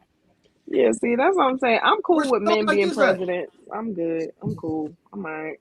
That's what she said. Where she talk? Where did she talk like this at though? Like, She talked like that at Congress, just like she does it all the time. no, she ain't going nowhere else. That's it. But the crazy part from about Texas. it is they champion it every time. Every time. She's from Texas. Yeah, Dallas, Fort Worth area. I'm just so aggravated at the fact that I can't eat my banana the regular way because you motherfuckers don't. I dare you to just do it. Banana. Just do it, Anton. Nah, fuck do that. See, that's why I don't trust Carrie's judgment no more. Are you gonna show it on your blog? Vlog? One hand. One hand, real slow. Eat that shit like a Skittle. You know what I'm Did saying? Mika just say one hand real slow? Yes, she did. See, no, you can't be doing stuff like that. That's violation. See, look, Molly even went off camera on that one. She was like, no, I'm gone. Molly ain't off camera. Molly chilling. Oh, what happened with? That's Quentin. That's you and Quentin. That's that mobile shit, man. That's what's going on. That's you and Quentin. They be doing some refresh shit, man. So strange. I need to give you Yeah. Chicago Gorillas MacBook. Oh, my MacBook is fine. I said you need to give Slimmy Chicago Gorillas MacBook. No, I just use the iPad for I got MacBooks over here, man. They old though. They said MacBook for the ass. You pay for the shipping. Yeah. God, I don't know. Christmas. We get Christmas gifts. Executive Suite MLE says, oh snap, Carrie got that early 90s backpack rapper hat. Carrie the lyrical spiritual miracle. Pyramids, photosynthesis, chlorophyll, you know the deal. Yeah, bars. They love to use vets when it benefits them. Why do they need Jasmine when most black people are not leaving the plantation? She pulls nothing from the other side. I bet Jasmine Crockett is busting it open for a real one. That's probably why. Probably a white Republican. Everything about Ms. Crockett needs to be calmed down. Looks, topics, attitude, everything. She is history, says the Big O Show. She doesn't look marketable. I don't align with her either, Molly. She teaching a poverty mindset. I like that. She's a single black woman mascot, loud and wrong. Jasmine Crockett is new from ATO in real life, $35K for private school, $55K a year for college, tuition dripped in the designer, and she's oppressed. Democrats have the 92% they need. Who exactly is Jasmine trying to entice? The left needs a man, white or black. That 92% is going to dwindle with her as a face of the Democrats. Jasmine Crockett. Oh, Jesus. Very much hood rat, east side to be exact. See, Slimmy didn't believe it. Fade TV says, there are no black governors currently. We should rally behind Byron Donalds, companion for governor of Florida. My family, sellout, will support Jasmine Crockett if she runs governor for Texas. Side, why are we lost? Yeah, I feel you on that one, big dog. Triggy says Aaron the Plumber for president. I like Aaron the Plumber. And he tried to beat one of fucking Ray J. He lost one fight. He took one L and then he was ready to scrap again. Well, I thought he kept losing. Man, Aaron the Plumber hit. Did y'all hear his new song? That new song hit. Song? Who is Aaron the Plumber? Is he a rapper or a fighter? He was the dude. He was the first ballooner. He was the first dude that we covered on Pop the Balloon. Oh. Y'all ain't seen it? Y'all ain't heard his new song? Queen. No, I seen that nigga try to give it to one of Ray J's niggas. Aaron the Plumber, that song hit, bro. I did not know he was rapping. This is he insane. hitting. I can't believe y'all don't like Aaron the Plumber. I Come on, Slimmy. He's Look funny. at him. He's set it up. He's fresh out of prison. Of course he raps. I seen him getting his head cracked. He was the last time on Nah, he took one L and he was ready to scrap again. Yeah, he was like, nah, what did he say? He was like, it happens to the best of us. Yeah, I mean that's real though, because every now and again, nigga. Isn't he like a boxer too, though? Doesn't he box though? I don't know. That nigga got hands. I don't know what the fuck is going on. He dropped that one dude though. That first he dude. dropped a bunch of dudes. That what dude you mean got a bunch hands. of dudes? Huh? What you mean a bunch of dudes? They kept He fighting fought on the some show. white guys on the bus too. Man, what kind of show is this? It's a boxing show? No, it's just like a reality show. So it's like the Bad Girls Club, but with dudes? I don't know what it is. Wait, the bus driver thing that I sent to y'all, that was him? No. Oh, I'm so off. Nah, he was the dude that was on Pop the Balloon. He was the first dude that went viral off of there that they said looked like a Ninja Turtle. You don't remember him? He came from Pop the Balloon. He kept saying Queen. Yeah, you won't say that nigga. You won't say that shit to that nigga's face. They kept calling him a Ninja Turtle. I'm not saying that's what I'm trying to get her to. I wasn't talking to you. I'm saying those people won't say that to his face. Oh, shoot, I don't know. They might. He gonna fight though. That's for sure. I like him, dog. I think that he's super entertaining. I like how he called out Ray J. Call out Ray J. For being a bitch for not paying him.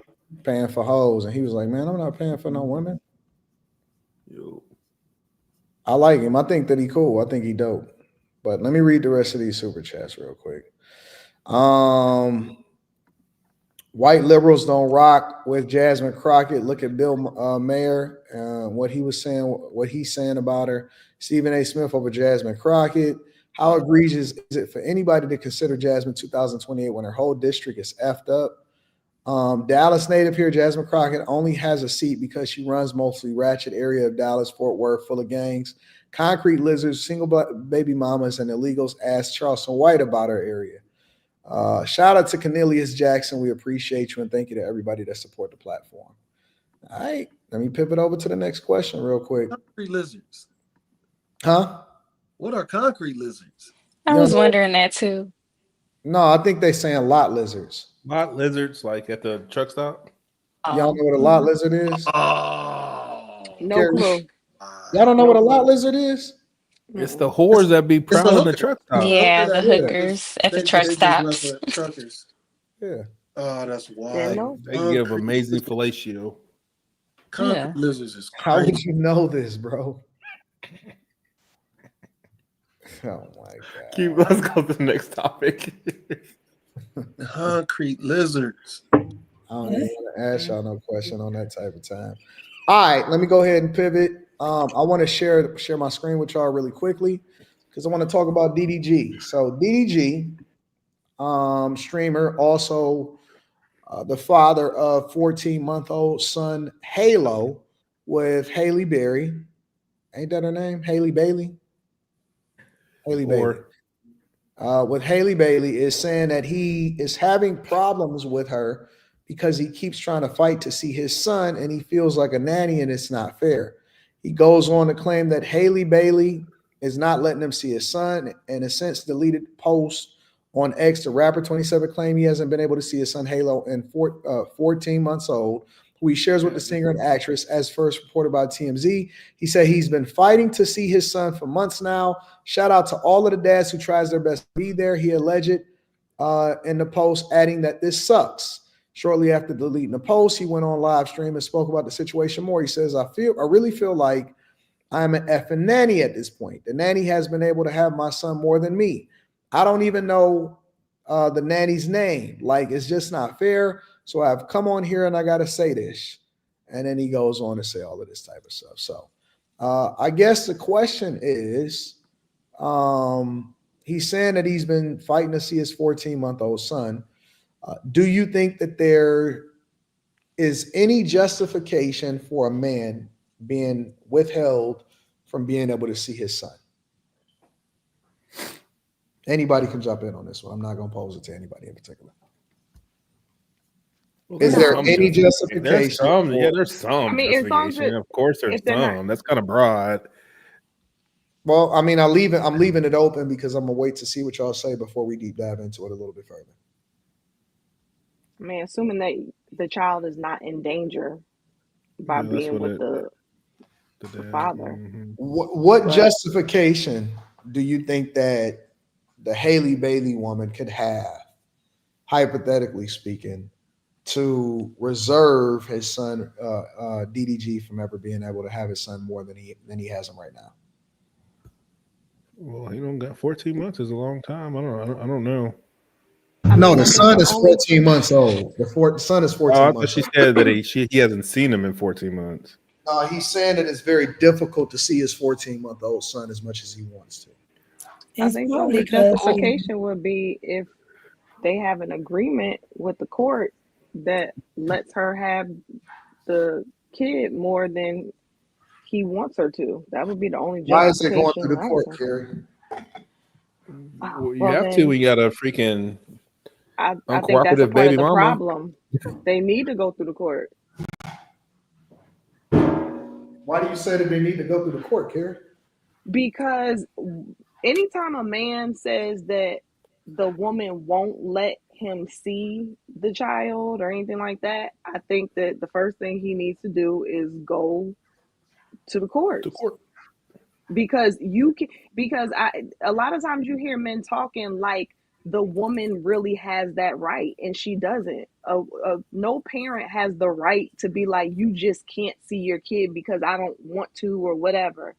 Plus, if you go to the court and you get whatever the arrangement is documented or enforced rather, then it also will help to alleviate miscommunication, because on one hand he could be very true. He could be saying that he wants to see his son and she's not letting him.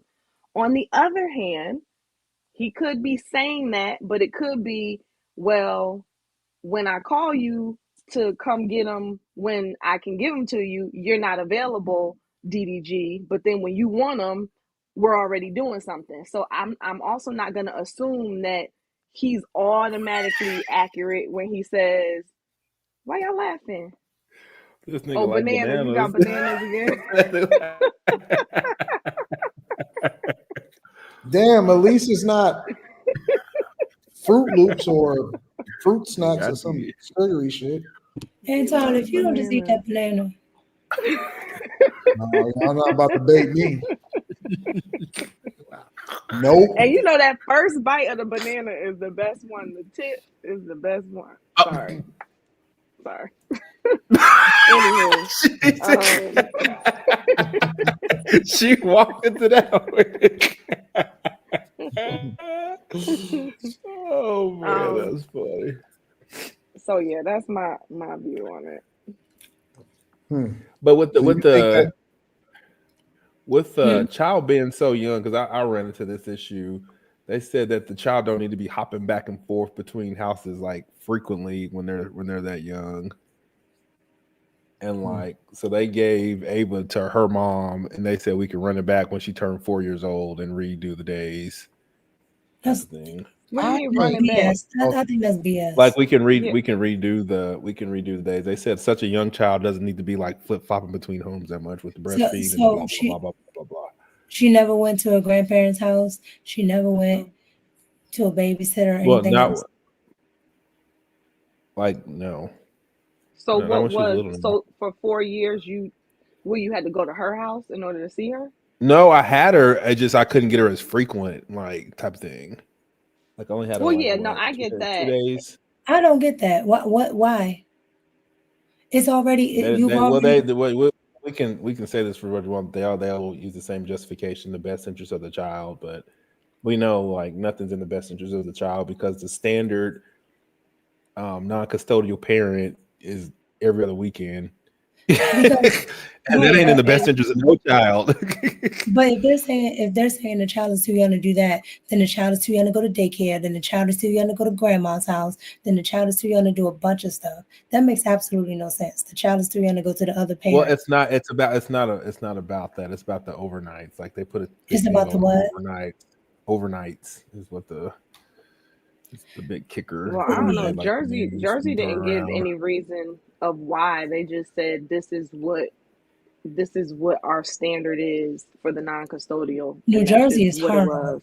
Yeah, it is. But I still think that men or the other parent, non-custodial parent, but in this situation, men, they still should at the very least have that than nothing.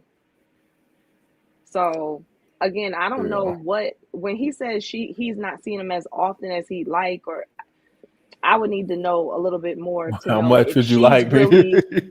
well, yeah, and you know, it's a different. You no longer can wake up to your son. You can't just walk into the next room. So for him, he might want to be able to see his son whenever he wants to see his son, but because y'all aren't together, you can't have that. So while he's complaining about not seeing him as much as he'd like, it might not mean that Haley's keeping the son from him either. So Or it can mean that she's doing, or it can mean that she's doing that stuff where, okay, yeah, he'll come get him, but if he has to stream or something and somebody else is watching him at the time, oh, you're not spending time with your son. Like, I've seen women do that. I can't stand when women do that. I cannot stand it. And it's like you don't spend every waking moment with your child. You take a break, you go to the store, you go to work or something. So if he has to do something and he's not there, then you count that as not spending all the time with him. Because I can't imagine why he can't have his son. He has the finances, he has the house, he has help. Because they think men can't do anything. So he has help. I think it's dumb as hell to say marry before you carry and you don't have this problems. Like niggas get divorced and go through this shit all the fucking time.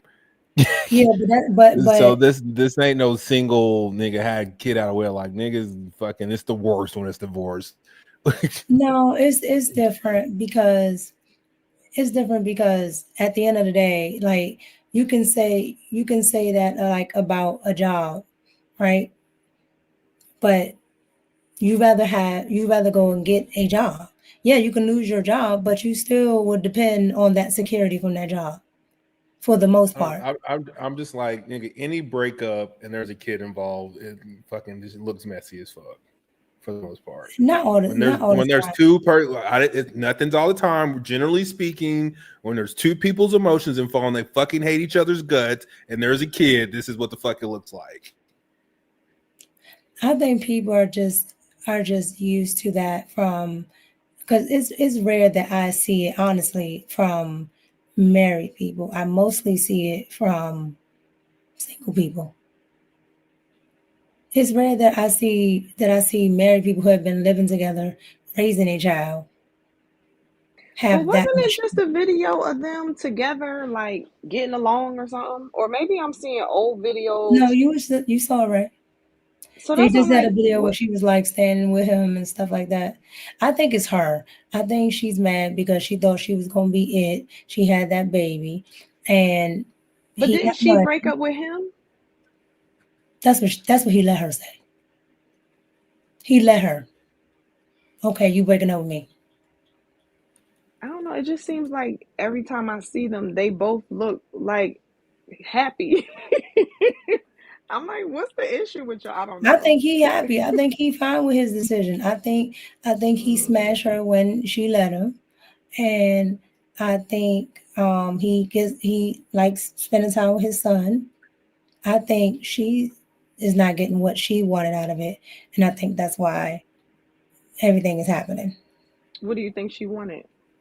I think she wanted that, that celebrity relationship. I'm with the biggest streamer or one of the biggest streamers, because she's young, so the streamers are the thing. I'm with one of the biggest streamers, and I'm a Disney princess, and yada yada yada, and we're like a little power couple, and we're And that young, wasn't what he rich. wanted, or he didn't want to be with her, or he didn't want to be all up in the camera. Like He just wanted what most young men want. he wanted freedom. He just wanted to be able to do what he wanted to do. He wanted her, and he wanted to do what he wanted to do. What most young men want to do, especially if they have because most young men don't have the opportunity to be that rich, that young. So I think it's really her. I think he's made his peace with it. He's like, okay, we're not together. Okay. I mean, but the flip side is depending on what. I don't know. I need more detail. I think it's her. I really do, because I don't see why it would be. I don't see why it would be him. Like I really don't see why. He said they live far too, right? Didn't he say he has to like drive far to see him or whatever, see his son? I mean, where do they live? I thought she lived in California. Yeah, they are. I believe they are out in California. They got like the worst like child support or child like laws out here. Didn't his house burn down during the fires? No, I didn't hear anything. I thought his house was one of the houses that burned down. But okay. I don't think. Well, maybe that was Kyle's. It was somebody. It's one of them streamers. But yeah, I think it's her. That's just my opinion.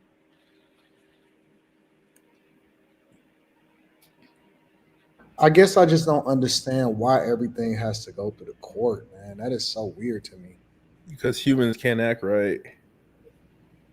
I don't understand why the court doesn't get involved with everything. That is. I think it's probably just safer in the long term to go through it's further due. Because say this, you rocking out with your baby mama, but y'all both doing what you're supposed to. You're providing for the kid. Blah blah blah. Everything's good, and then one day she get mad at you and say that you've been providing blah blah blah blah, but you don't have nothing that you've been giving her money, nigga. She can run that shit child support for all the damn years you ain't got no proof. That back child support, and then they fucking tax back child support 10%. But doesn't that? Go ahead, Molly. What was you about to say? Oh no, I was gonna say, wouldn't that incentivize you guys to marry? Because then you have some type of protections against those type of things, against the woman just saying, well, he didn't do anything this entire time, because you're legally responsible for her. You're still gonna get divorced. And you they're gonna say that during his gifts. Nope. No. Hold on. Think about it for a second. If you're married to the person versus having a child out of wedlock, Molly got a point. Think about it for a second. If you have a child out of court, listen.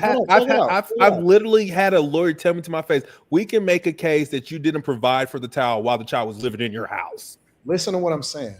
If you have a child out of wedlock from day one, if you don't go through the court, like you said, Quentin, you're saying that she can go back and say that he never provided for the child, and it's a possibility you have to pay back child support.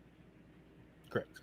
Molly is saying, if you married to the woman and you have a child with her, you cannot go back and say, hey, he still owes me back child support, because yes, you can. You are married to the person. Yes, you can, because the court is going to say those are gifts, meaning you did it because you wanted to. No. How can you ask for child support from a person that you're married to? Because this shit's fucked up. Niggas like married don't mean shit. But she probably. But the problem, I think, no, I don't think you could do that while married. I think that's the problem. My point. No, divorce. I think the problem. No. I'm not talking about after you get divorced. Think about what I'm saying. I'm saying you had a child with the woman, but you weren't married to her from the beginning, right? So then she could possibly go back from the beginning and say, yo, he owes me back child support. You can't go back from the beginning. You can only go back to the point to where you guys are divorced to ask for back child support. That depends on the state, because how? You're trying to make sense of nonsense. No. You're telling me. So you're telling me that if I get divorced today, I have a 17-year-old daughter. I've been married the entire time since I had my daughter. You're telling me that if I get divorced today, that my wife can go back and say, hey, I need 17 years of back child support, although we were married the entire time that we had our daughter. If she can make a case that you didn't fucking buy shit for that kid the whole time, yes. That doesn't even make sense, Queen. The fucking child support court don't ever make sense. What are you talking about? How can she make that case? How can she make that case? You're saying no, she. Hold on. How can she make a case and she hasn't worked in 17 years and brought in no income? Nigga, I'm not talking about a woman that didn't work. I'm talking about period. A woman can make a case that the dude, married or not, didn't provide for the kid, even while the kid's living in the fucking house. She can make a case for it. It's happened How before. can you make a case? Dude, that is impossible to prove that a man did not provide for the child while you were married the entire time that y'all had the kid. How is that impossible to prove? How can you prove that he didn't provide for the child? How can you prove you providing the house doesn't go and taking care of the kid? That doesn't matter. It's what did you specifically buy for a kid and that what coming in? How do you prove that he did? If you're filing taxes and stuff, don't you get to? I don't know. No, I'm asking how do you prove that he did? Again, living in the house. Hold on. He's the head of the household. For the premise. You're telling me that you could be married to a person. Carrie over there talking to Enrique. Nigga, TLA like busted all this shit down before. Like, no, I'm asking y'all right now. I've seen it in New Jersey. I'm just gonna tell you, I saw it in New Jersey, and I sat in on a session. That's all I'm gonna say. And you're just as confused. Like, what's going on right now? I'm confused. Why Oklahoma on child support, Oklahoma can take up to 50% of a dude's income. The fuck sense does that make? That's not what I'm talking about.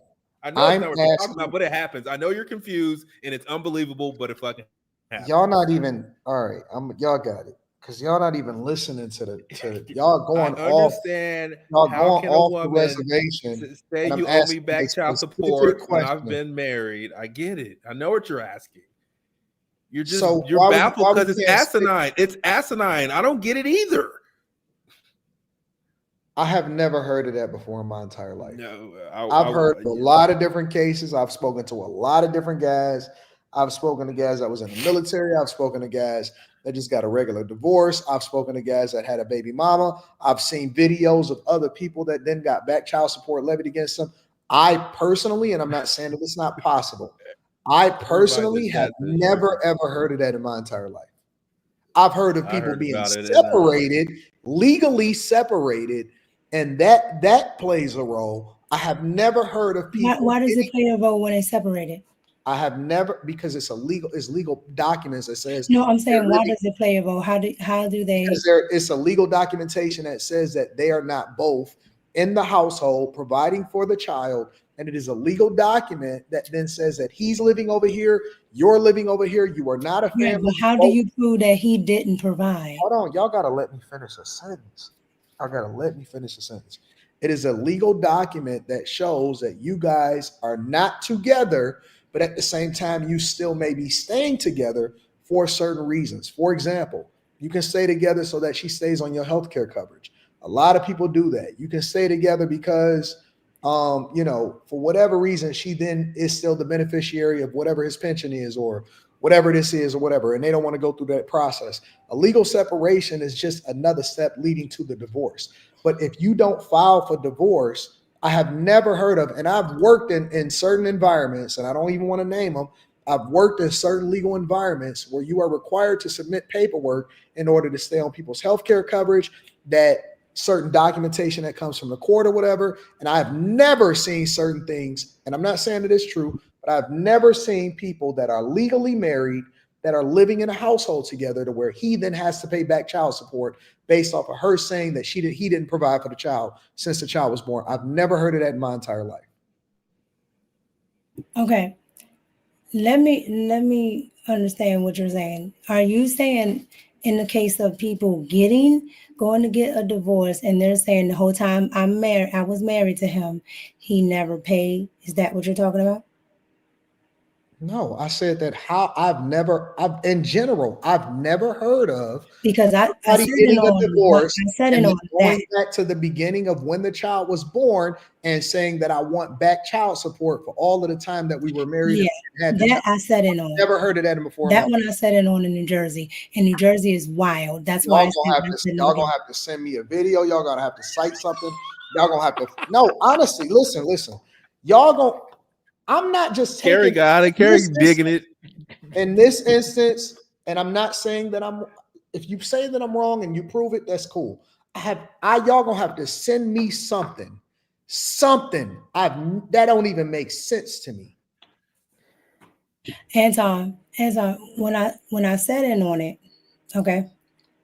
First thing that came up was not that. The first thing that came up was the after, right? Meaning, so what have you been doing since y'all been divorced?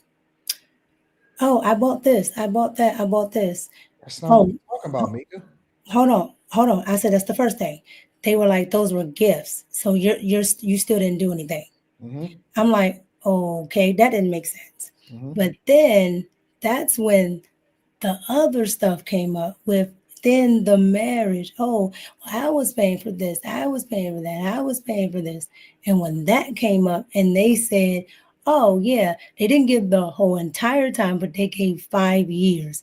I said, that's absolutely insane. And that was in New Jersey. That's interesting. Were they going through the divorce for 5 years? Was a divorce filed for 5 years? So, no. And they filed for separation, got the divorce. And then, of course, they're split afterwards. The child support came like maybe three or so years afterwards. Mm-hmm. I was in total shock. I don't know how it is in no other state, but I sat in it in New Jersey. That's why when Carrie said something, I said New Jersey is wild. I got you. That's cool. I feel you.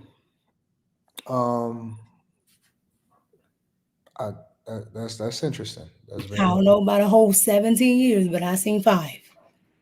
I was just like, that's why I said, how do you prove that? Because let's just say if the dude was a deadbeat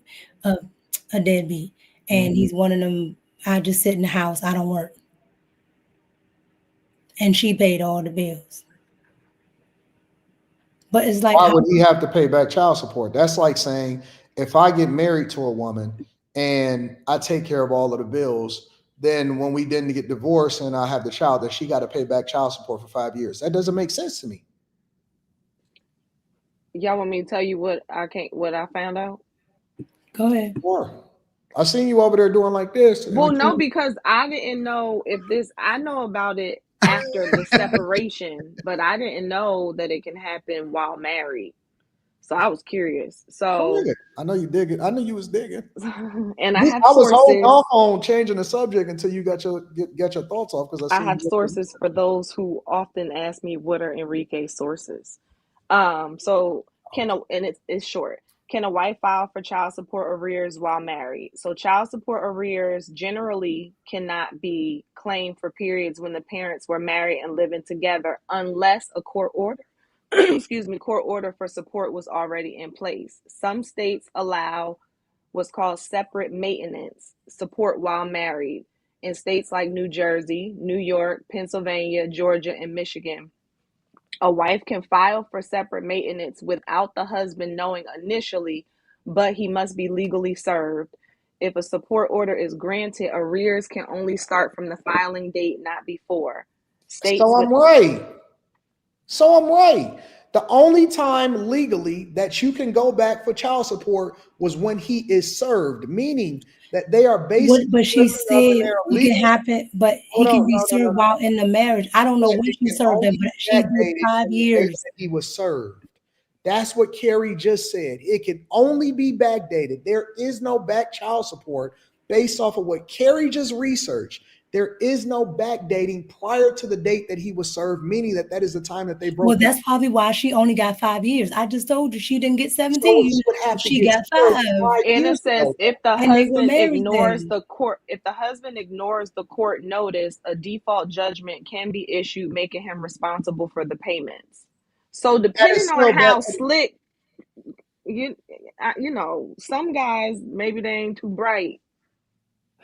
They ignore the.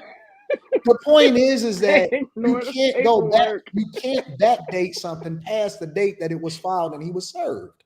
So That is what it again, says, maybe regardless she of did what it. state that it's in. But that's what I'm saying. Maybe she did it within that. I don't know when, but they gave her 5 years from that marriage. 5. Well, that is That's New Jersey. anomaly that is possible. I'm just taking your word for it. That is an anomaly, right? But the point is that based off of what Carrie and just I have told, the statutes if y'all want the source. And no, Carrie that's just fine. said We one just of the gonna take your states word was New for it. Jersey. Based off of what Carrie just told me, the premise of what Mika proposed is correct.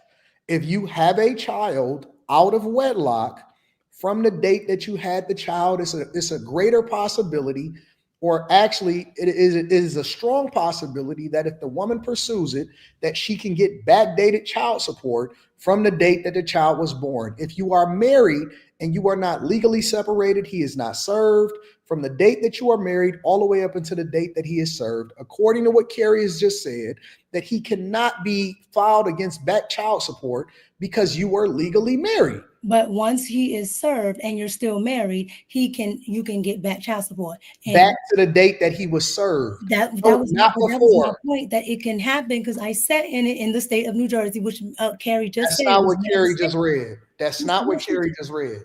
Carrie, read it again, please. No, I don't want to. I want to go. That's not what Carrie just said. It said child support arrears generally cannot be claimed for periods when the parents were married and living together unless a court order for support was already in place. Some states, well, we know the states thing. Hold on, unless the court order was already in place. And that was my. Because that is when he was. If the court order is in place, and that means that they are already served. Right. So the arrears can only start from the filing. Well, the filing date is not necessarily the served date, but they should be close in dates. But if a support order is granted, arrears can only start from the filing date, not before. That's my point. That means that they are broken up at that point. No, that don't, because if you get served, then that's the time that y'all broke up. Actually, let me ask this question. If they're still married, and she files for that, right? That's the serve right there. If you're filing on me, then that means that we're not together no more. Well, like if you don't do a legal separation, you're still married. I'm a the words point that matter. Molly was asking, though, I think that we missing it. The point that Molly was making is that you are better protected if you have a child within a marriage versus having a child out of wedlock. If you have it out of wedlock, then she can backdate it all the way to the time that the child was born versus it backdating back to the time that you were filed and you were served. That is completely different, separate things, and you are better protected. Quentin can't sit here and tell me that it doesn't matter whether or not you're married. I never said that. I didn't say it don't matter. And even what Carrie said, generally it doesn't happen. She said it don't. It didn't say it can't happen. She said generally, which means there's a possibility that it can. If you want to be, I'm in agreement. I'm in agreement that you should be married. I just said it can happen. All I'm saying is I've seen states do diabolical stuff, and that was one of the ones that I sat in on, and I was just like, I can't believe that just happened. I would always advise a guy that if he decides that he wants to have a child with a woman, that he has that child in wedlock. And the fact that what Carrie just read to me justifies that argument. If you have a child out of wedlock, you fucked. That's basically what the sum of it is. You have no chance whatsoever. If you decide to have a child out of wedlock, you are at the mercy of the woman. And if she gets government assistance, don't they automatically get put on child support? Like you have to pay it. Okay, so there's plenty. I feel like get married. Okay, so what about the married people? Because there's a lot of these people, they never get a divorce from the person. I don't know about They the never get. technical There's tons aspect of people that spouse will die, and they get whatever their Social Security, their pensions, all that, because they never get. There's plenty of people like that. They never get divorced from these people. Okay, so I asked your question. Well, it wasn't your question, Quentin, but I asked, where are the situations where they could claim the child support? So the first one was the separate maintenance or support while married. Then did I say the second one? First one. Second one is temporary child support order in divorce or separation cases. The third one is neglect or abandonment, failure to provide for the child's needs, which I asked him like how would one prove that? So that's below. The fourth one is government child support enforcement. And then the fifth one is fraud, misrepresentation, or hidden income. Final answer, when can... So some of the evidence, if a wife claims that her husband refused to financially support their child while they were married, she would need to provide strong evidence showing the child's needs were not being met. The husband had the ability to contribute, but willfully didn't. And the wife was forced to cover all expenses alone. So she'd need bank statements, credit card statements, pay stubs showing his income, showing what she paid, household bills, rent, mortgage, showing that she paid for that. So I don't know the circumstances of the guy that you sat in with, Mika, but I guess maybe he fell under one of these categories. I don't know. I didn't even know anything about child support law at the time. When I saw that, I was just like, because one, I was stunned about the gifts, because I would figure that anytime you actually buy something for your child or you actually pay something for your child, that's you paying something. The court said it was all gifts. It sounds like the only way for this to really happen is either the dad has to be real, forgive me, shitty, or the mom has to be real shitty. One or the other, either one's truly neglecting or one's truly lying. That's what it sounds like to me would have to happen for this to really. But even if you're lying, you still got to have a paper trail to prove it. So, but depending on the guy depending on the person who you're proving it against and the person who's proving it, see, that's another reason why I think women win more with stuff like this, even knowing that the court systems are in their favor, because we are so good with detail. Like, we're good with so much of the administrative side of things that some guys probably end up jacked up purely because they're not as good as the woman with these types of things. And not for nothing, you can make stuff up, you could throw stuff away, it's a lot. That seems like a hard thing to prove for a person that you are legally married to and participating in the child's life. That seems almost impossible to prove. I hear you, and it's crazy that it can happen, because that's some I don't even know how you would go home and still be married to somebody who has you on child support. But niggas be laid up on child support. But when you are in a spiteful spirit, and if you're good with paperwork and computers, and I'm trying to tell you, you can make pay stubs, you can disappear pay stubs, you can put all the credit cards in your name, you can put all the bill, like, because the bills got to be in one person's name or the other, like, so it's so many ways. That don't even matter. What about my healthcare coverage? What about the food? What about everything? What if the healthcare coverage what if the coverage is going through her because she has better coverage at her job? Cool, but then at the same time, but at the same time, you'd have to prove that I paid absolutely nothing. The burden of proof would have to be on you to say that I paid absolutely nothing, and even in that instance, it could still only be backdated to the time that you filed. It sounds like a headache. I think it sucks that it's at play, but I think it sucks that somebody would actually need to utilize it. I mean, I guess they put it in play for the extreme situations, but But I don't know. That's way, crazy. Molly is right that you are better off marrying if you decide that you want to have a child. You could risk it, you can wing it, you can have no fucking chance in hell if you decide that you want to have a child out of wedlock and just get her pregnant, and that's the end of the conversation. But you are 10 times better off having a child under the coverage of marriage. Oh, for sure. It says gifts do not cancel child support. A parent who buys child should not assume this negates them of any responsibility outside of child support and will not be added. So you can buy whatever you want.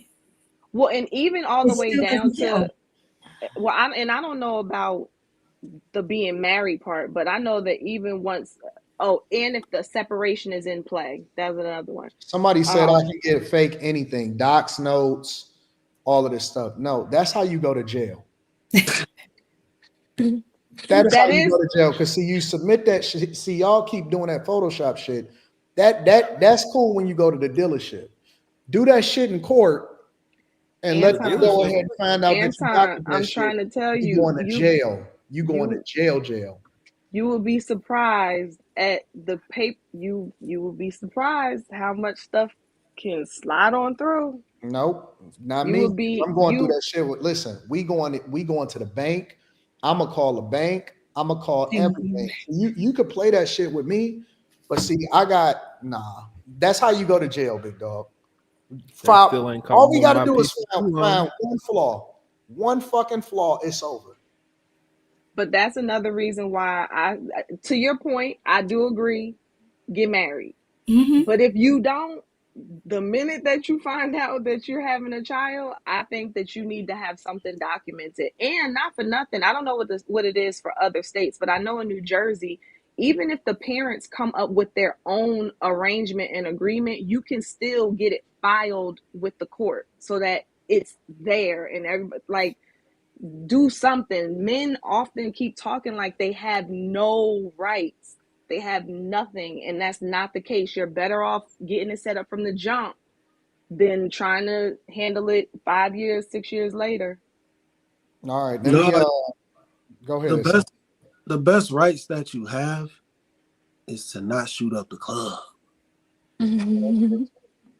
Stop going. Well, they shooting up the club, Slimmy. They shooting up the club, and they're doing it out of wedlock. In the United States of America, we have the highest rates of single parent households out of every country on the planet. I know that shit feel good, but stop. Quentin. Stop going in there raw. Quentin. That's not happening. Quentin, you was just on here the other day saying, never mind. I use the condom.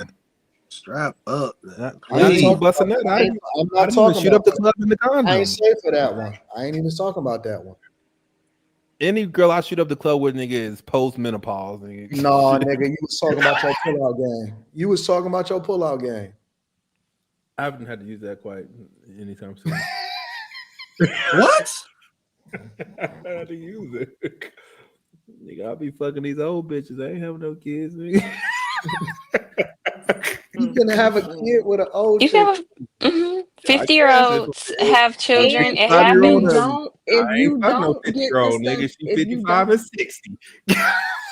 If you don't get anything registered with the court, at the very least, any money that you give, you need to get what is it, the like the money order, and write the specific thing that it was for pertaining to the child. Don't say it was just money, or be very, very, very specific, because I personally know situations where you can see the bank statements that show the deposits into the account, and because it was no subject to it. It's like, oh yeah, that was just money that you were giving to her. Yeah, it's the gifts. That's what I'm saying. It's crazy. Arrears you owe. Yeah. I agree. You should be married, but what I'm telling you, these women be doing diabolical stuff.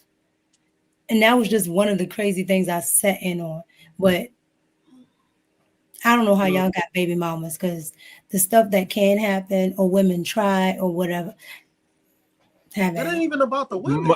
My first, I was this. This is why I don't drink alcohol, because I made a huge mistake under the influence of some fucking alcohol. And that's today why I'm dry. No, but that's why I don't drink. Let me read some of these super chats. I want to spend 10 minutes on this next subject real quick. Jasmine C got that weight off her and assembled the ratchetness.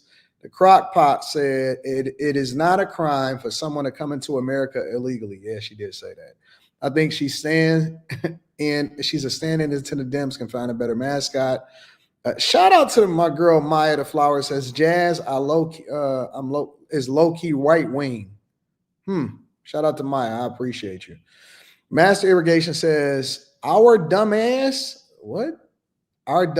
women think that the children belong to them and not the man's is a problem in our community. Child is more the man's than the woman's. High Tolerance says this is what he signed up for. He shaded her last year and now she's feeling the blues. As you talked about last week, pregnancy postpartum is the most pivotal time for a woman and the father. Myron Webster says she has not been stable since the baby. He paid for night nurse and all of the support, but she not mentally all together, in all due respect. Bradrick said CS is vile and women still pay. Child support is vile and women still for it. Crazy work. Darren Murphy says Anton Family Court doesn't always use proof. The war civil and criminal court does use proof. The war. You can't tell if it's them or you, huh? Because I'm trying to understand what they're saying. Sometimes family court sometimes uses likelihood. And in Pennsylvania, divorce with child involved, one can pursue back child support only to the date of the filing the complaint for the support, not the duration of the marriage. Pennsylvania and Jersey have the same rules. Correct, Molly, says the Big O Show. I was married and could only go back to after the filing date. You can't backdate. It does matter. People should be married. Why she say that like she tried? She probably did. I guess she did. Son of the Sun says, I was married in California. My ex-wife was a stay-at-home mom. They cannot get back child support from the day the child was born. Child support starts once you are separated. High Tolerance says her word against yours, better keep them receipts. Shout out to everybody that's in the chat. All right, let me play this last one, and then we're going to rock out from there. Here, let's go with this.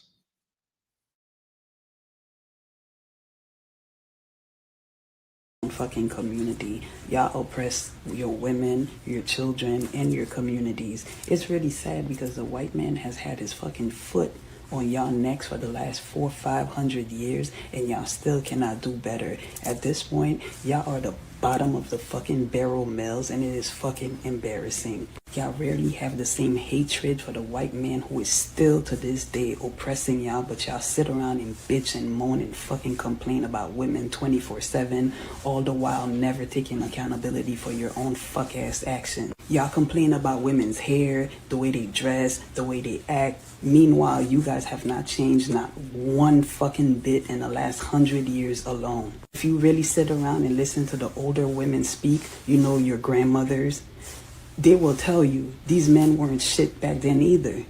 You go to other countries, women are covered from head to fucking toe, and guess what their men are doing? The same thing the white man has been doing to them. Oppressing them, raping them, disrespecting them.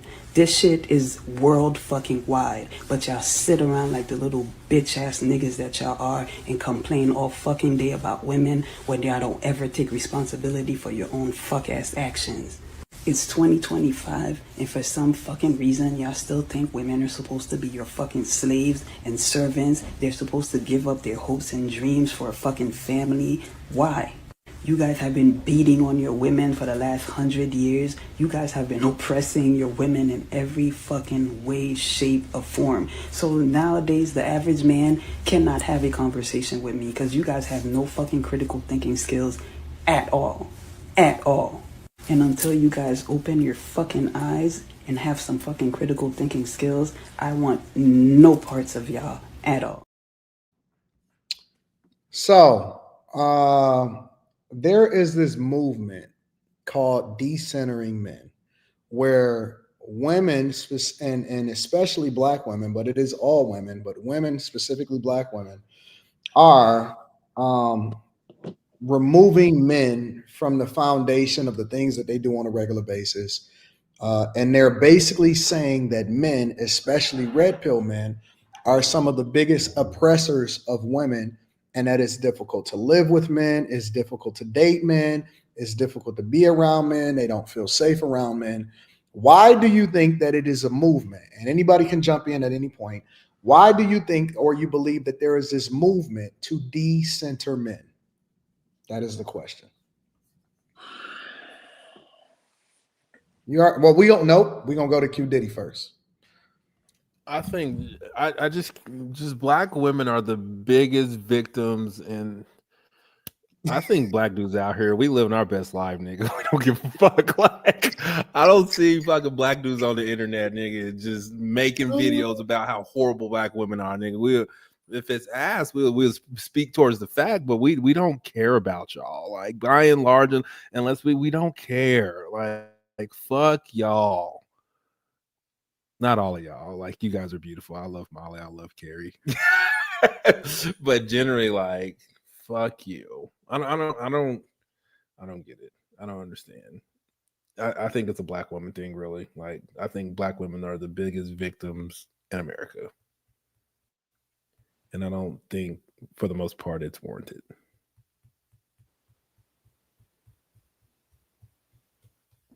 I usually big up Black women, but Slimmy, Slimmy, why do you think that there is this movement to decenter men, or that men have become the enemy, so much so to where women, specifically Black women, are saying that they will never ever even be like give a man a chance or any of this type of stuff, that they feel scared of men at this point?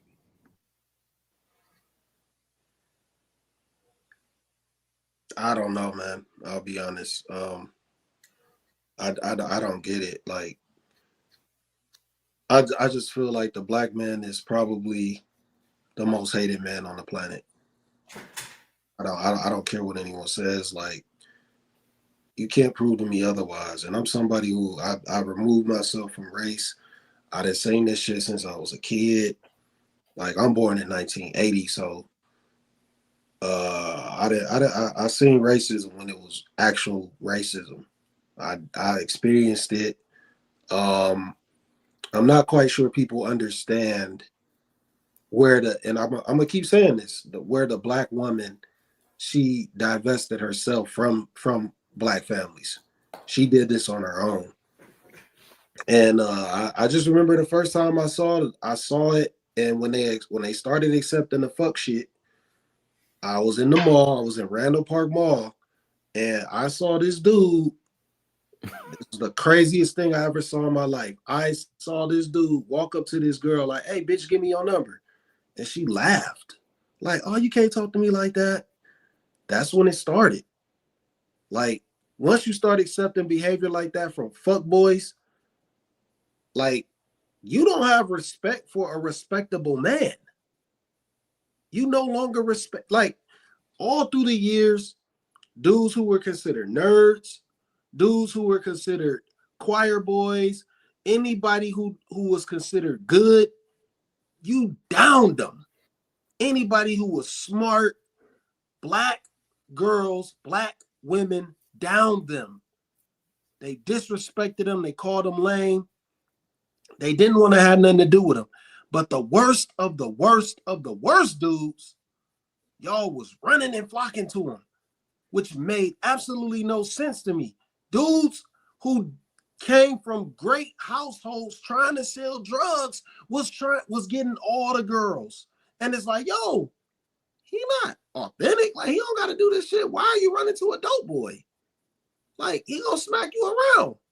So now, fast forward, once you got used up by these dudes who did not give a fuck about you, now all the upstanding guys, you still got vitriol towards them.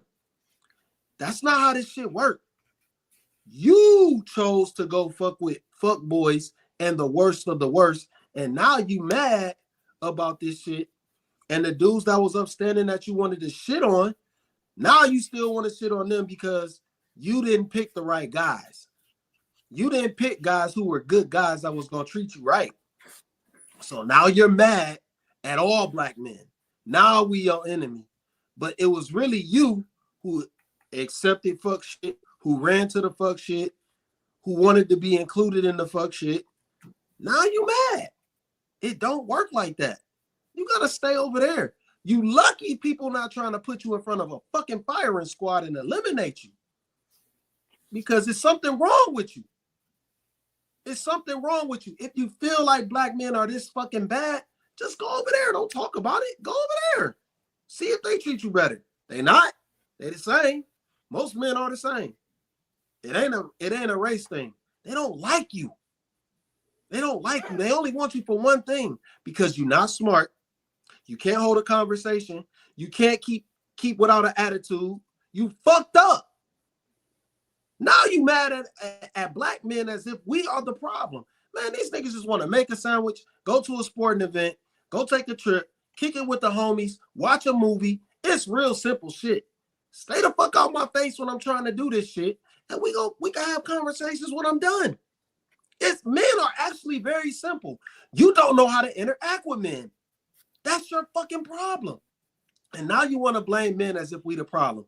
Red pill. Red pill ain't got nothing to do with this shit. Truth will help you out, bitch. That's what you need. You need some truth. I'm done, man. I can't fuck with that shit, though. That shit embarrassing. Molly, how do you feel about what Slimmy just said?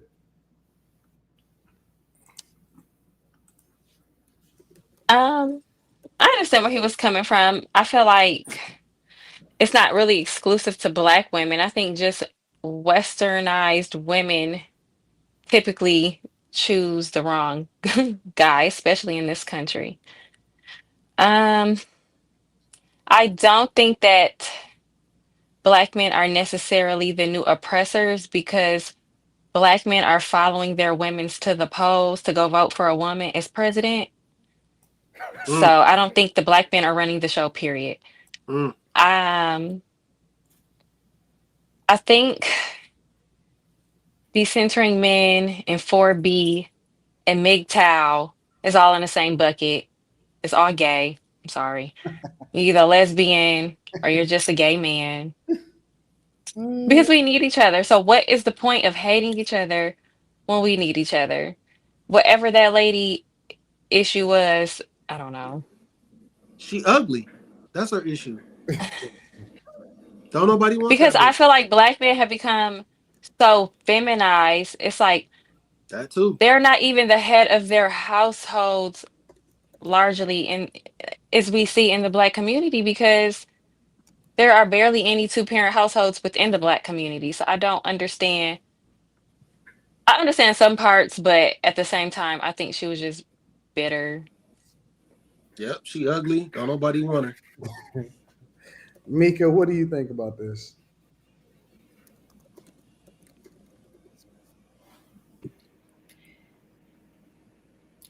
They always like to bring up their mamas and their grandmamas and all these women. I've never seen none of these women, honestly, be mistreated. Most of their mamas and grandmamas that were married lived well. So all of a sudden now, all of their mamas and grandmamas are all, battered, beat, torn, whatever women. I just think black women are getting what they deserve because they followed behind the white feminists. Really, honestly and truly, that's all I really see. I don't see a history of mistreatment. Most of the women from the 50s, 60s, all of that were treated well. And, they got, a lot of tangibles left from their husbands who worked themselves to death. Like, I just don't see none of the stuff that they be talking about. I think they just be making up stuff, honestly and truly. All right. Carrie, thoughts? I pretty much agree with what everybody said. I mean, I think that if you get to a certain age as a woman, unless you for real want it to be single, I think you're gonna get bitter. Like I think it's hard not to. And men are, as much as I do agree that they have been feminized, and let's be real, like I think some men are just afraid of what they're gonna get if they even talk to some of these chicks. Like she was scaring me. But She was pretty scary. I she was was a like, little, damn. But it was perfect um for a clip, I guess. I don't know. yeah, I just Do you think I that men think are that it's scary, hard for, Gary? huh? Do you think that men are scary? No, I don't think that men are scary in general. No. And what I was gonna say, because I had lost my thought. And I think that men are speaking more, and whether like we are hearing you all's opinion of us more, in my opinion, than we have before. So if I'm 30 something years old and I'm not married and I don't have kids, but I want a man and I want kids, and I'm listening to men, whether it's online or at work or wherever, and they're sharing, you passed up the good guy in high school or in college, I'm gonna be mad, because I'm gonna reflect and be like, I sure did. Or if you say, y'all got fat and I'm fat, I'm gonna be bitter about it because I'm fat. Or if I focused on my career and now I have not, like you're telling me the truths that I have to sit in. So instead of me just eating it and saying, "Dag, I missed out," I'm not gonna do that. I'm gonna deflect and I'm put it on you, and I'm gonna say that it's your fault. And to me, that's what a lot of these women are doing. All right. I got one more thing. I want y'all to speak to this really quickly because this ties into it. And this is the pretty much the last thing that I want to talk about. I'm going to play this video really quickly. At what age did you realize that the dream of being a woman, getting a man, getting married was all a scam? What age? Because I'm at the point where I 1000% believe men are not capable of loving the way women are. And I feel like all men want one thing, whether they're good at hiding it or not, they all want that one thing, and they will do what they got to do. And that could mean being with you for years, okay? That could mean playing the long game so long you will never see it coming, that they were just in there for that one thing, right? And I really believe they're not capable. I feel like men need to just be with each other and women need to just be with each other. Like, I feel like we are all out here trying to find, I forgot the creator, but she said it and it just clicked in my mind. Most women are trying to find men that love like a woman, and it's just not possible. Like, I feel like men just need to go to Mars. I think y'all just need to just all go to Mars together and figure it out. So we can have peace finally in the world. I think that's what needs to happen. Yeah. All right. So here's my question. Of course, again, the theme of the show, and it's the reason why I named it this show, Decentering Men, is we want to give women a voice today, right? Do most men only want one thing, Carrie? No. Well, I mean, I don't When it think comes so. back down to it, No, the but ultimate can I just goal say something real quick for about men her? being with women, are they really only going for that one thing? I don't think. Well, what's the one? I don't know. I don't think so. I don't know. No, Box. They want box. the box. No, no, no, yes. no, I'm gonna say no. yes, but Not. I don't think I don't think men it's are like, that. I don't think that. I don't think it's Again, like how she's saying it though. I think men, when yes, they want it, but I don't think it's like it's nefarious, right? men of a Like if certain they love age, I you, really do not think men of a certain age, the only thing they want is the box. Like by 40 something years old, by 30, Or that's the all main you thing. no, want that's the to main Is the thing though. main thing that men want the box. I think that is. Well, I mean, But there's nothing she's wrong with it. but but she was talking like like the man will drag you on to get the one thing that he's already getting. Like her whole scenario was weird, because to me what she really should have been saying was, I was with a guy who was dragging me along, who had me thinking we were going to be together and we weren't, and he broke my heart, And as a result, I think that all y'all men need to go to Mars because y'all suck. Like she has a personal situation that she's now trying to put out into the world like it's everybody, and that's No. She wants a girlfriend, no, but in a she man's body. right, but she said men, women want men to love them like women. No, you wanted your man to love you like a woman. No, Carrie, No, a lot of no, these Carrie, she women said it think right. like her, Carrie. A She said, lot of thank these you, I women Mama. think think a Yeah, like lot she of said her. it women right. think like her She said it because a right. lot of women have gone through their own situation, and instead of saying it was me in this situation, this was what happened, Yeah. they make this big generalization. So everybody comes together with all these generalizations like it didn't happen to them, it happened to everybody else, and they just keep, it's like on a little wheel. But if But you're everybody would just smart. pause You're not and like and that. and and personalize, because we don't like to personalize anything. If everybody would just personalize and say what happened, then maybe it'd be a little bit of hope for you to find somebody. But we don't want to do that. So here you have old girl saying everybody needs to go to another planet. Ain't no It hope for this sounds shit. like she was trying to be a wife to a man she wasn't married to, and she's bitter because she felt like she got nothing out of it. Like most of these women who do too much and get a little bit in return for it, but most of the time these men are asking a lot of these women to go above and beyond and to love bomb them like that. I don't know. Women Now, have to get a little bit more realistic about men, and if the truth hurts, the truth hurts, but it's not a fairy tale. Women are looking for like some weird fairy tale, and I think that we expect more of men sometimes than they expect of themselves.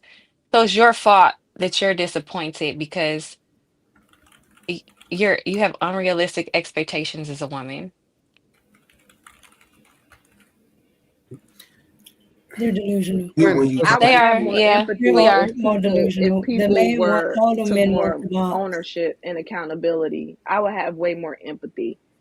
But And it's funny because earlier today I don't know if I was listening to something, but I was like, I really sometimes feel for men because y'all don't have to, there's a lot of gay men, but like y'all have to date women and all the emotions and stuff that y'all have to deal with from us. I'm like, I personally could not be dealing with no woman 24/7.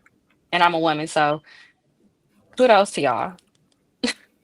A lot of crying from a lot of women these days. But that's because they're all delusional. If they had a daddy, they would have seen that your mama was not sitting in your daddy's face all day. Your daddy did not act like your mama. Your daddy showed his love and affection in a different way. Usually came through actions and not through a bunch of words. So therefore, these women have absolutely nothing to go off of, and they just keep making up stuff. Like I said in the beginning, they just be making up. It's But I yeah, don't and think it's then just a daddy thing. I think there's more people out here who have fathers than y'all might realize. I really think that it's how our society, how your day-to-day communication has impacted people. Like at at one point in time, the level of influence was heavily out of your home because that's what you heard the most of or whatever. Now you can be in your home with your dad, with your mom, but you're getting, if you're on TikTok and Instagram and YouTube all day, you're with your friends, you're hearing way more of that conversation, seeing way more of that than what's right before you. That mean your daddy So ain't doing his job.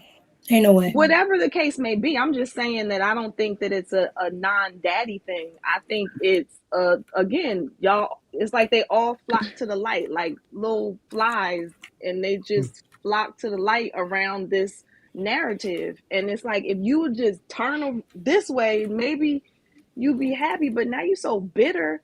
Even if there was a man around, he don't want to talk to you. These and women then are, Because most I of the don't, men I see in the homes now, what am I supposed to do for they my simps and son? they're Good acquiescing to God. the women. They're just there. Jeez. Like it's not like it's the yeah. man in the home. It ain't the man of the home or the man of the house. It's just the man in the home.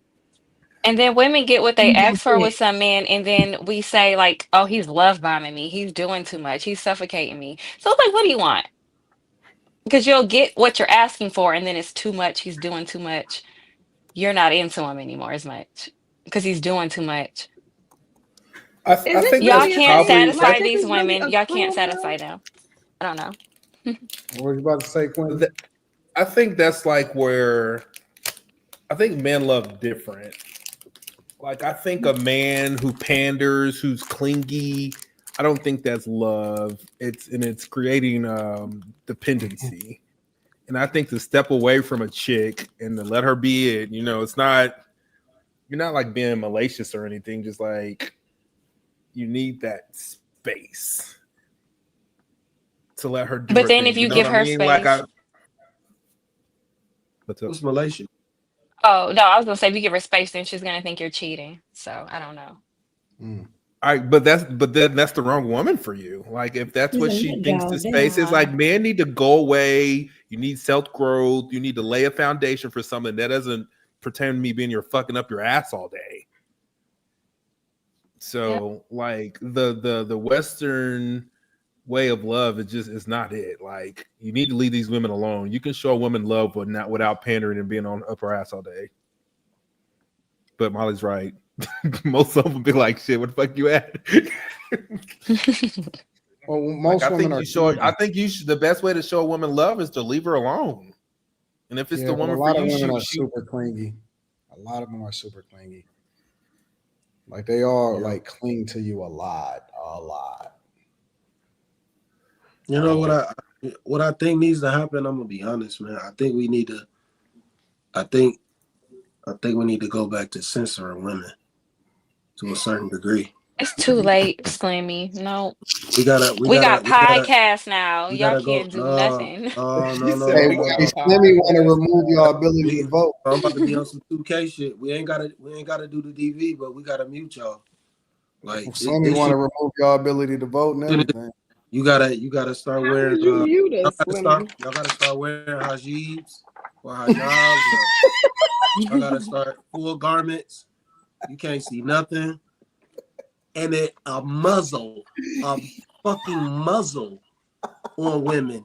Stop fucking talking. Just stop. This shit is embarrassing, man. This woman said women need to be with women and men need to be with men. This is how black women are thinking these days, y'all. No, this is how idiots are thinking. This is idiocy. These liberal black women. No, these liberal women in idiocy, general. Man. Like nobody with any type of sense. Like we came from, man, listen, I don't give a fuck what you believe in. We ultimately know that black folks made it through slavery together. We made it through that shit together. Like together. Now we damn near completely not dealing with oppression anymore. And we still found a way to separate ourselves. How is that possible? How is that possible? This is an imaginary thing. It's not even real. You go to the bar right now. I guarantee you it's a man up in a woman's face and she ready to go. She ready to go home. She ready to what Anton always said, she ready to bust it out for a real one. Yeah, bust it down for a real one. Yeah. She ready. Or she can bust it open for a real one. Bust it open. That's what it is. Bust it open for a real one. Yeah. That's what it is. This shit is made up. People are bitter. People are fucking bitter because they didn't get who the fuck they wanted. Now they want to put all this shit on everybody around them. Everybody's like this. Everybody's like that. No, the fuck they not, man. People is fucking real. Like kids ain't never stopped coming out. Have you noticed something else, Slimmy? DDG is in court right now. He mad or whatever he's going through right now because he busted down. Ain't no problems with busting nothing down. This shit is made up. People are mad and they get on the internet and they run to the internet and we act like this shit is really happening. This shit is fake. You go to the bar right now. You go to the fucking library. The librarian is looking at you because she's thinking like, damn, I got to be quiet, but I want to say something to this motherfucker right here. Facts. Everybody is trying to get something from somebody else, and it's called sex. Everybody's trying to get that shit. I don't give a fuck what nobody said. It ain't no nuns no more. Even the nuns fucking, they ain't fucking the So Pope. everybody want one thing, Slimmy? Nope, everybody don't want one thing. People want sex, but they want it comfortably. They want that shit comfortably. They want it with maybe one person. Some people want to be. What the fuck is going on? What was that? You exploded. Pause. I guess so. Shit. No, oh man.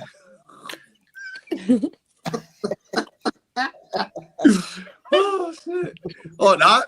I ain't gonna say it. I Yeah. I don't know how you triggered that shit. But yeah, people want to have sex comfortably, man. They want to be. They want to know that you safe. You don't have no diseases, and I don't think it's just one thing that they want. Some people want to be married.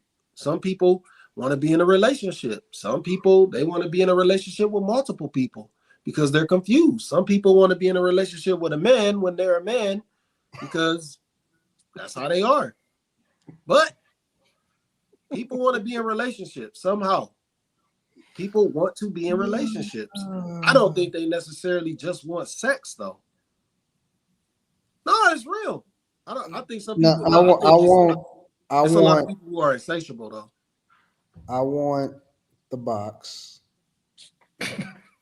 Huh? I want the box. Come on, Carrie. And is Carrie frozen? I think that Nope. Make sure that vlog tried to go on mute. not on. Don't put this in the vlog. No. I want the box. She tried to go on mute and went on pause on the way to mute. I don't know what the fuck y'all talking about. I'm a simple man. I want the box. And I don't want you to share the box outside of me. There you go. Yeah, I agree with that. I agree with that 1,000%. No box sharing unless I haven't taken full possession of you yet. No deflowering. Now these girls is getting deflowered at 12, 13 years old.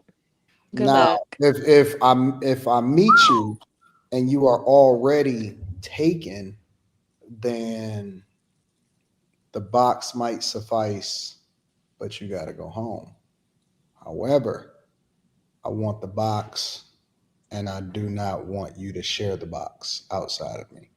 So men are possessive, most of us. For the women that we love and the women that we take care of, most of the time we possessive. That's most of the problem a lot of times is that people are casual and then they spend enough time with each other to where they really start to like each other, and then that's when they start to become possessive. Yeah. Ooh. Ooh. Shit. But we definitely, most of the time, we do want the box. That possessive shit a demon. You gotta pray that shit off. I'm dead serious too. You gotta pray that shit off, boy. No, you just gotta own it. No, I'm not. I don't have that spirit. Like, I'm talking about the motherfuckers that got it. They need to pray that shit, bro. Shit, motherfucker, be talking crazy. It is crazy because I've seen niggas crash out like crazy over the fact that a woman is going home or some shit. So, man, don't let this motherfucker envision in his mind that she getting pounded out. It's over, man. That nigga might pick up the strap and start shooting anybody. That is true. That's true. And you know what the wildest part is, and then we'll wrap it up. I'll read super chats. Is that a lot of times, most of the time, like even if you see a lot of these women publicly, whether you're talking about the Cardi B or whatever, right?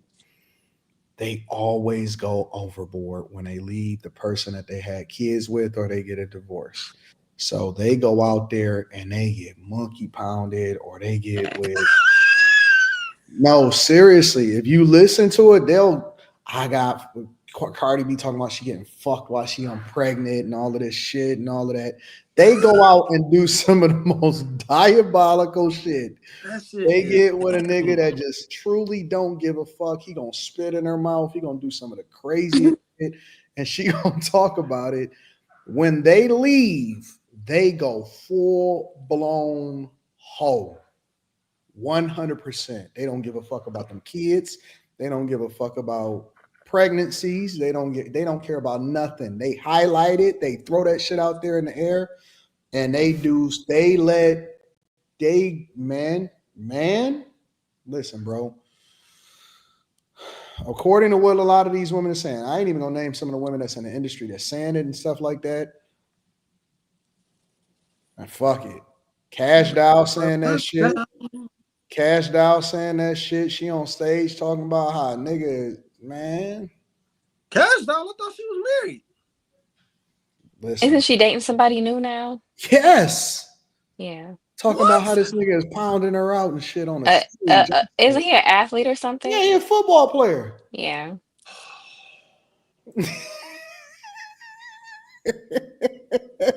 I said, God damn, bro. Man ain't marrying nothing. All these women is just out here single with these kids. They don't have nobody to stop them from moving around, I guess. Shit. Can't let a nigga pound out your baby mama like that. And she talking about it publicly and you doing interviews and stuff now. That's not kosher. You embarrassing me. L. That's an L. You embarrassing me. I mean, well, her past, I'm not surprised. You embarrassing me. Take that monkey shit off. You embarrassing us. Want to do? Oh, the internet's finally back on. Fucking Spectrum. Fuck Spectrum. Fuck Spectrum, man. What? Fuck Yeah, I Spectrum. can't stand Spectrum. A monkey pounder.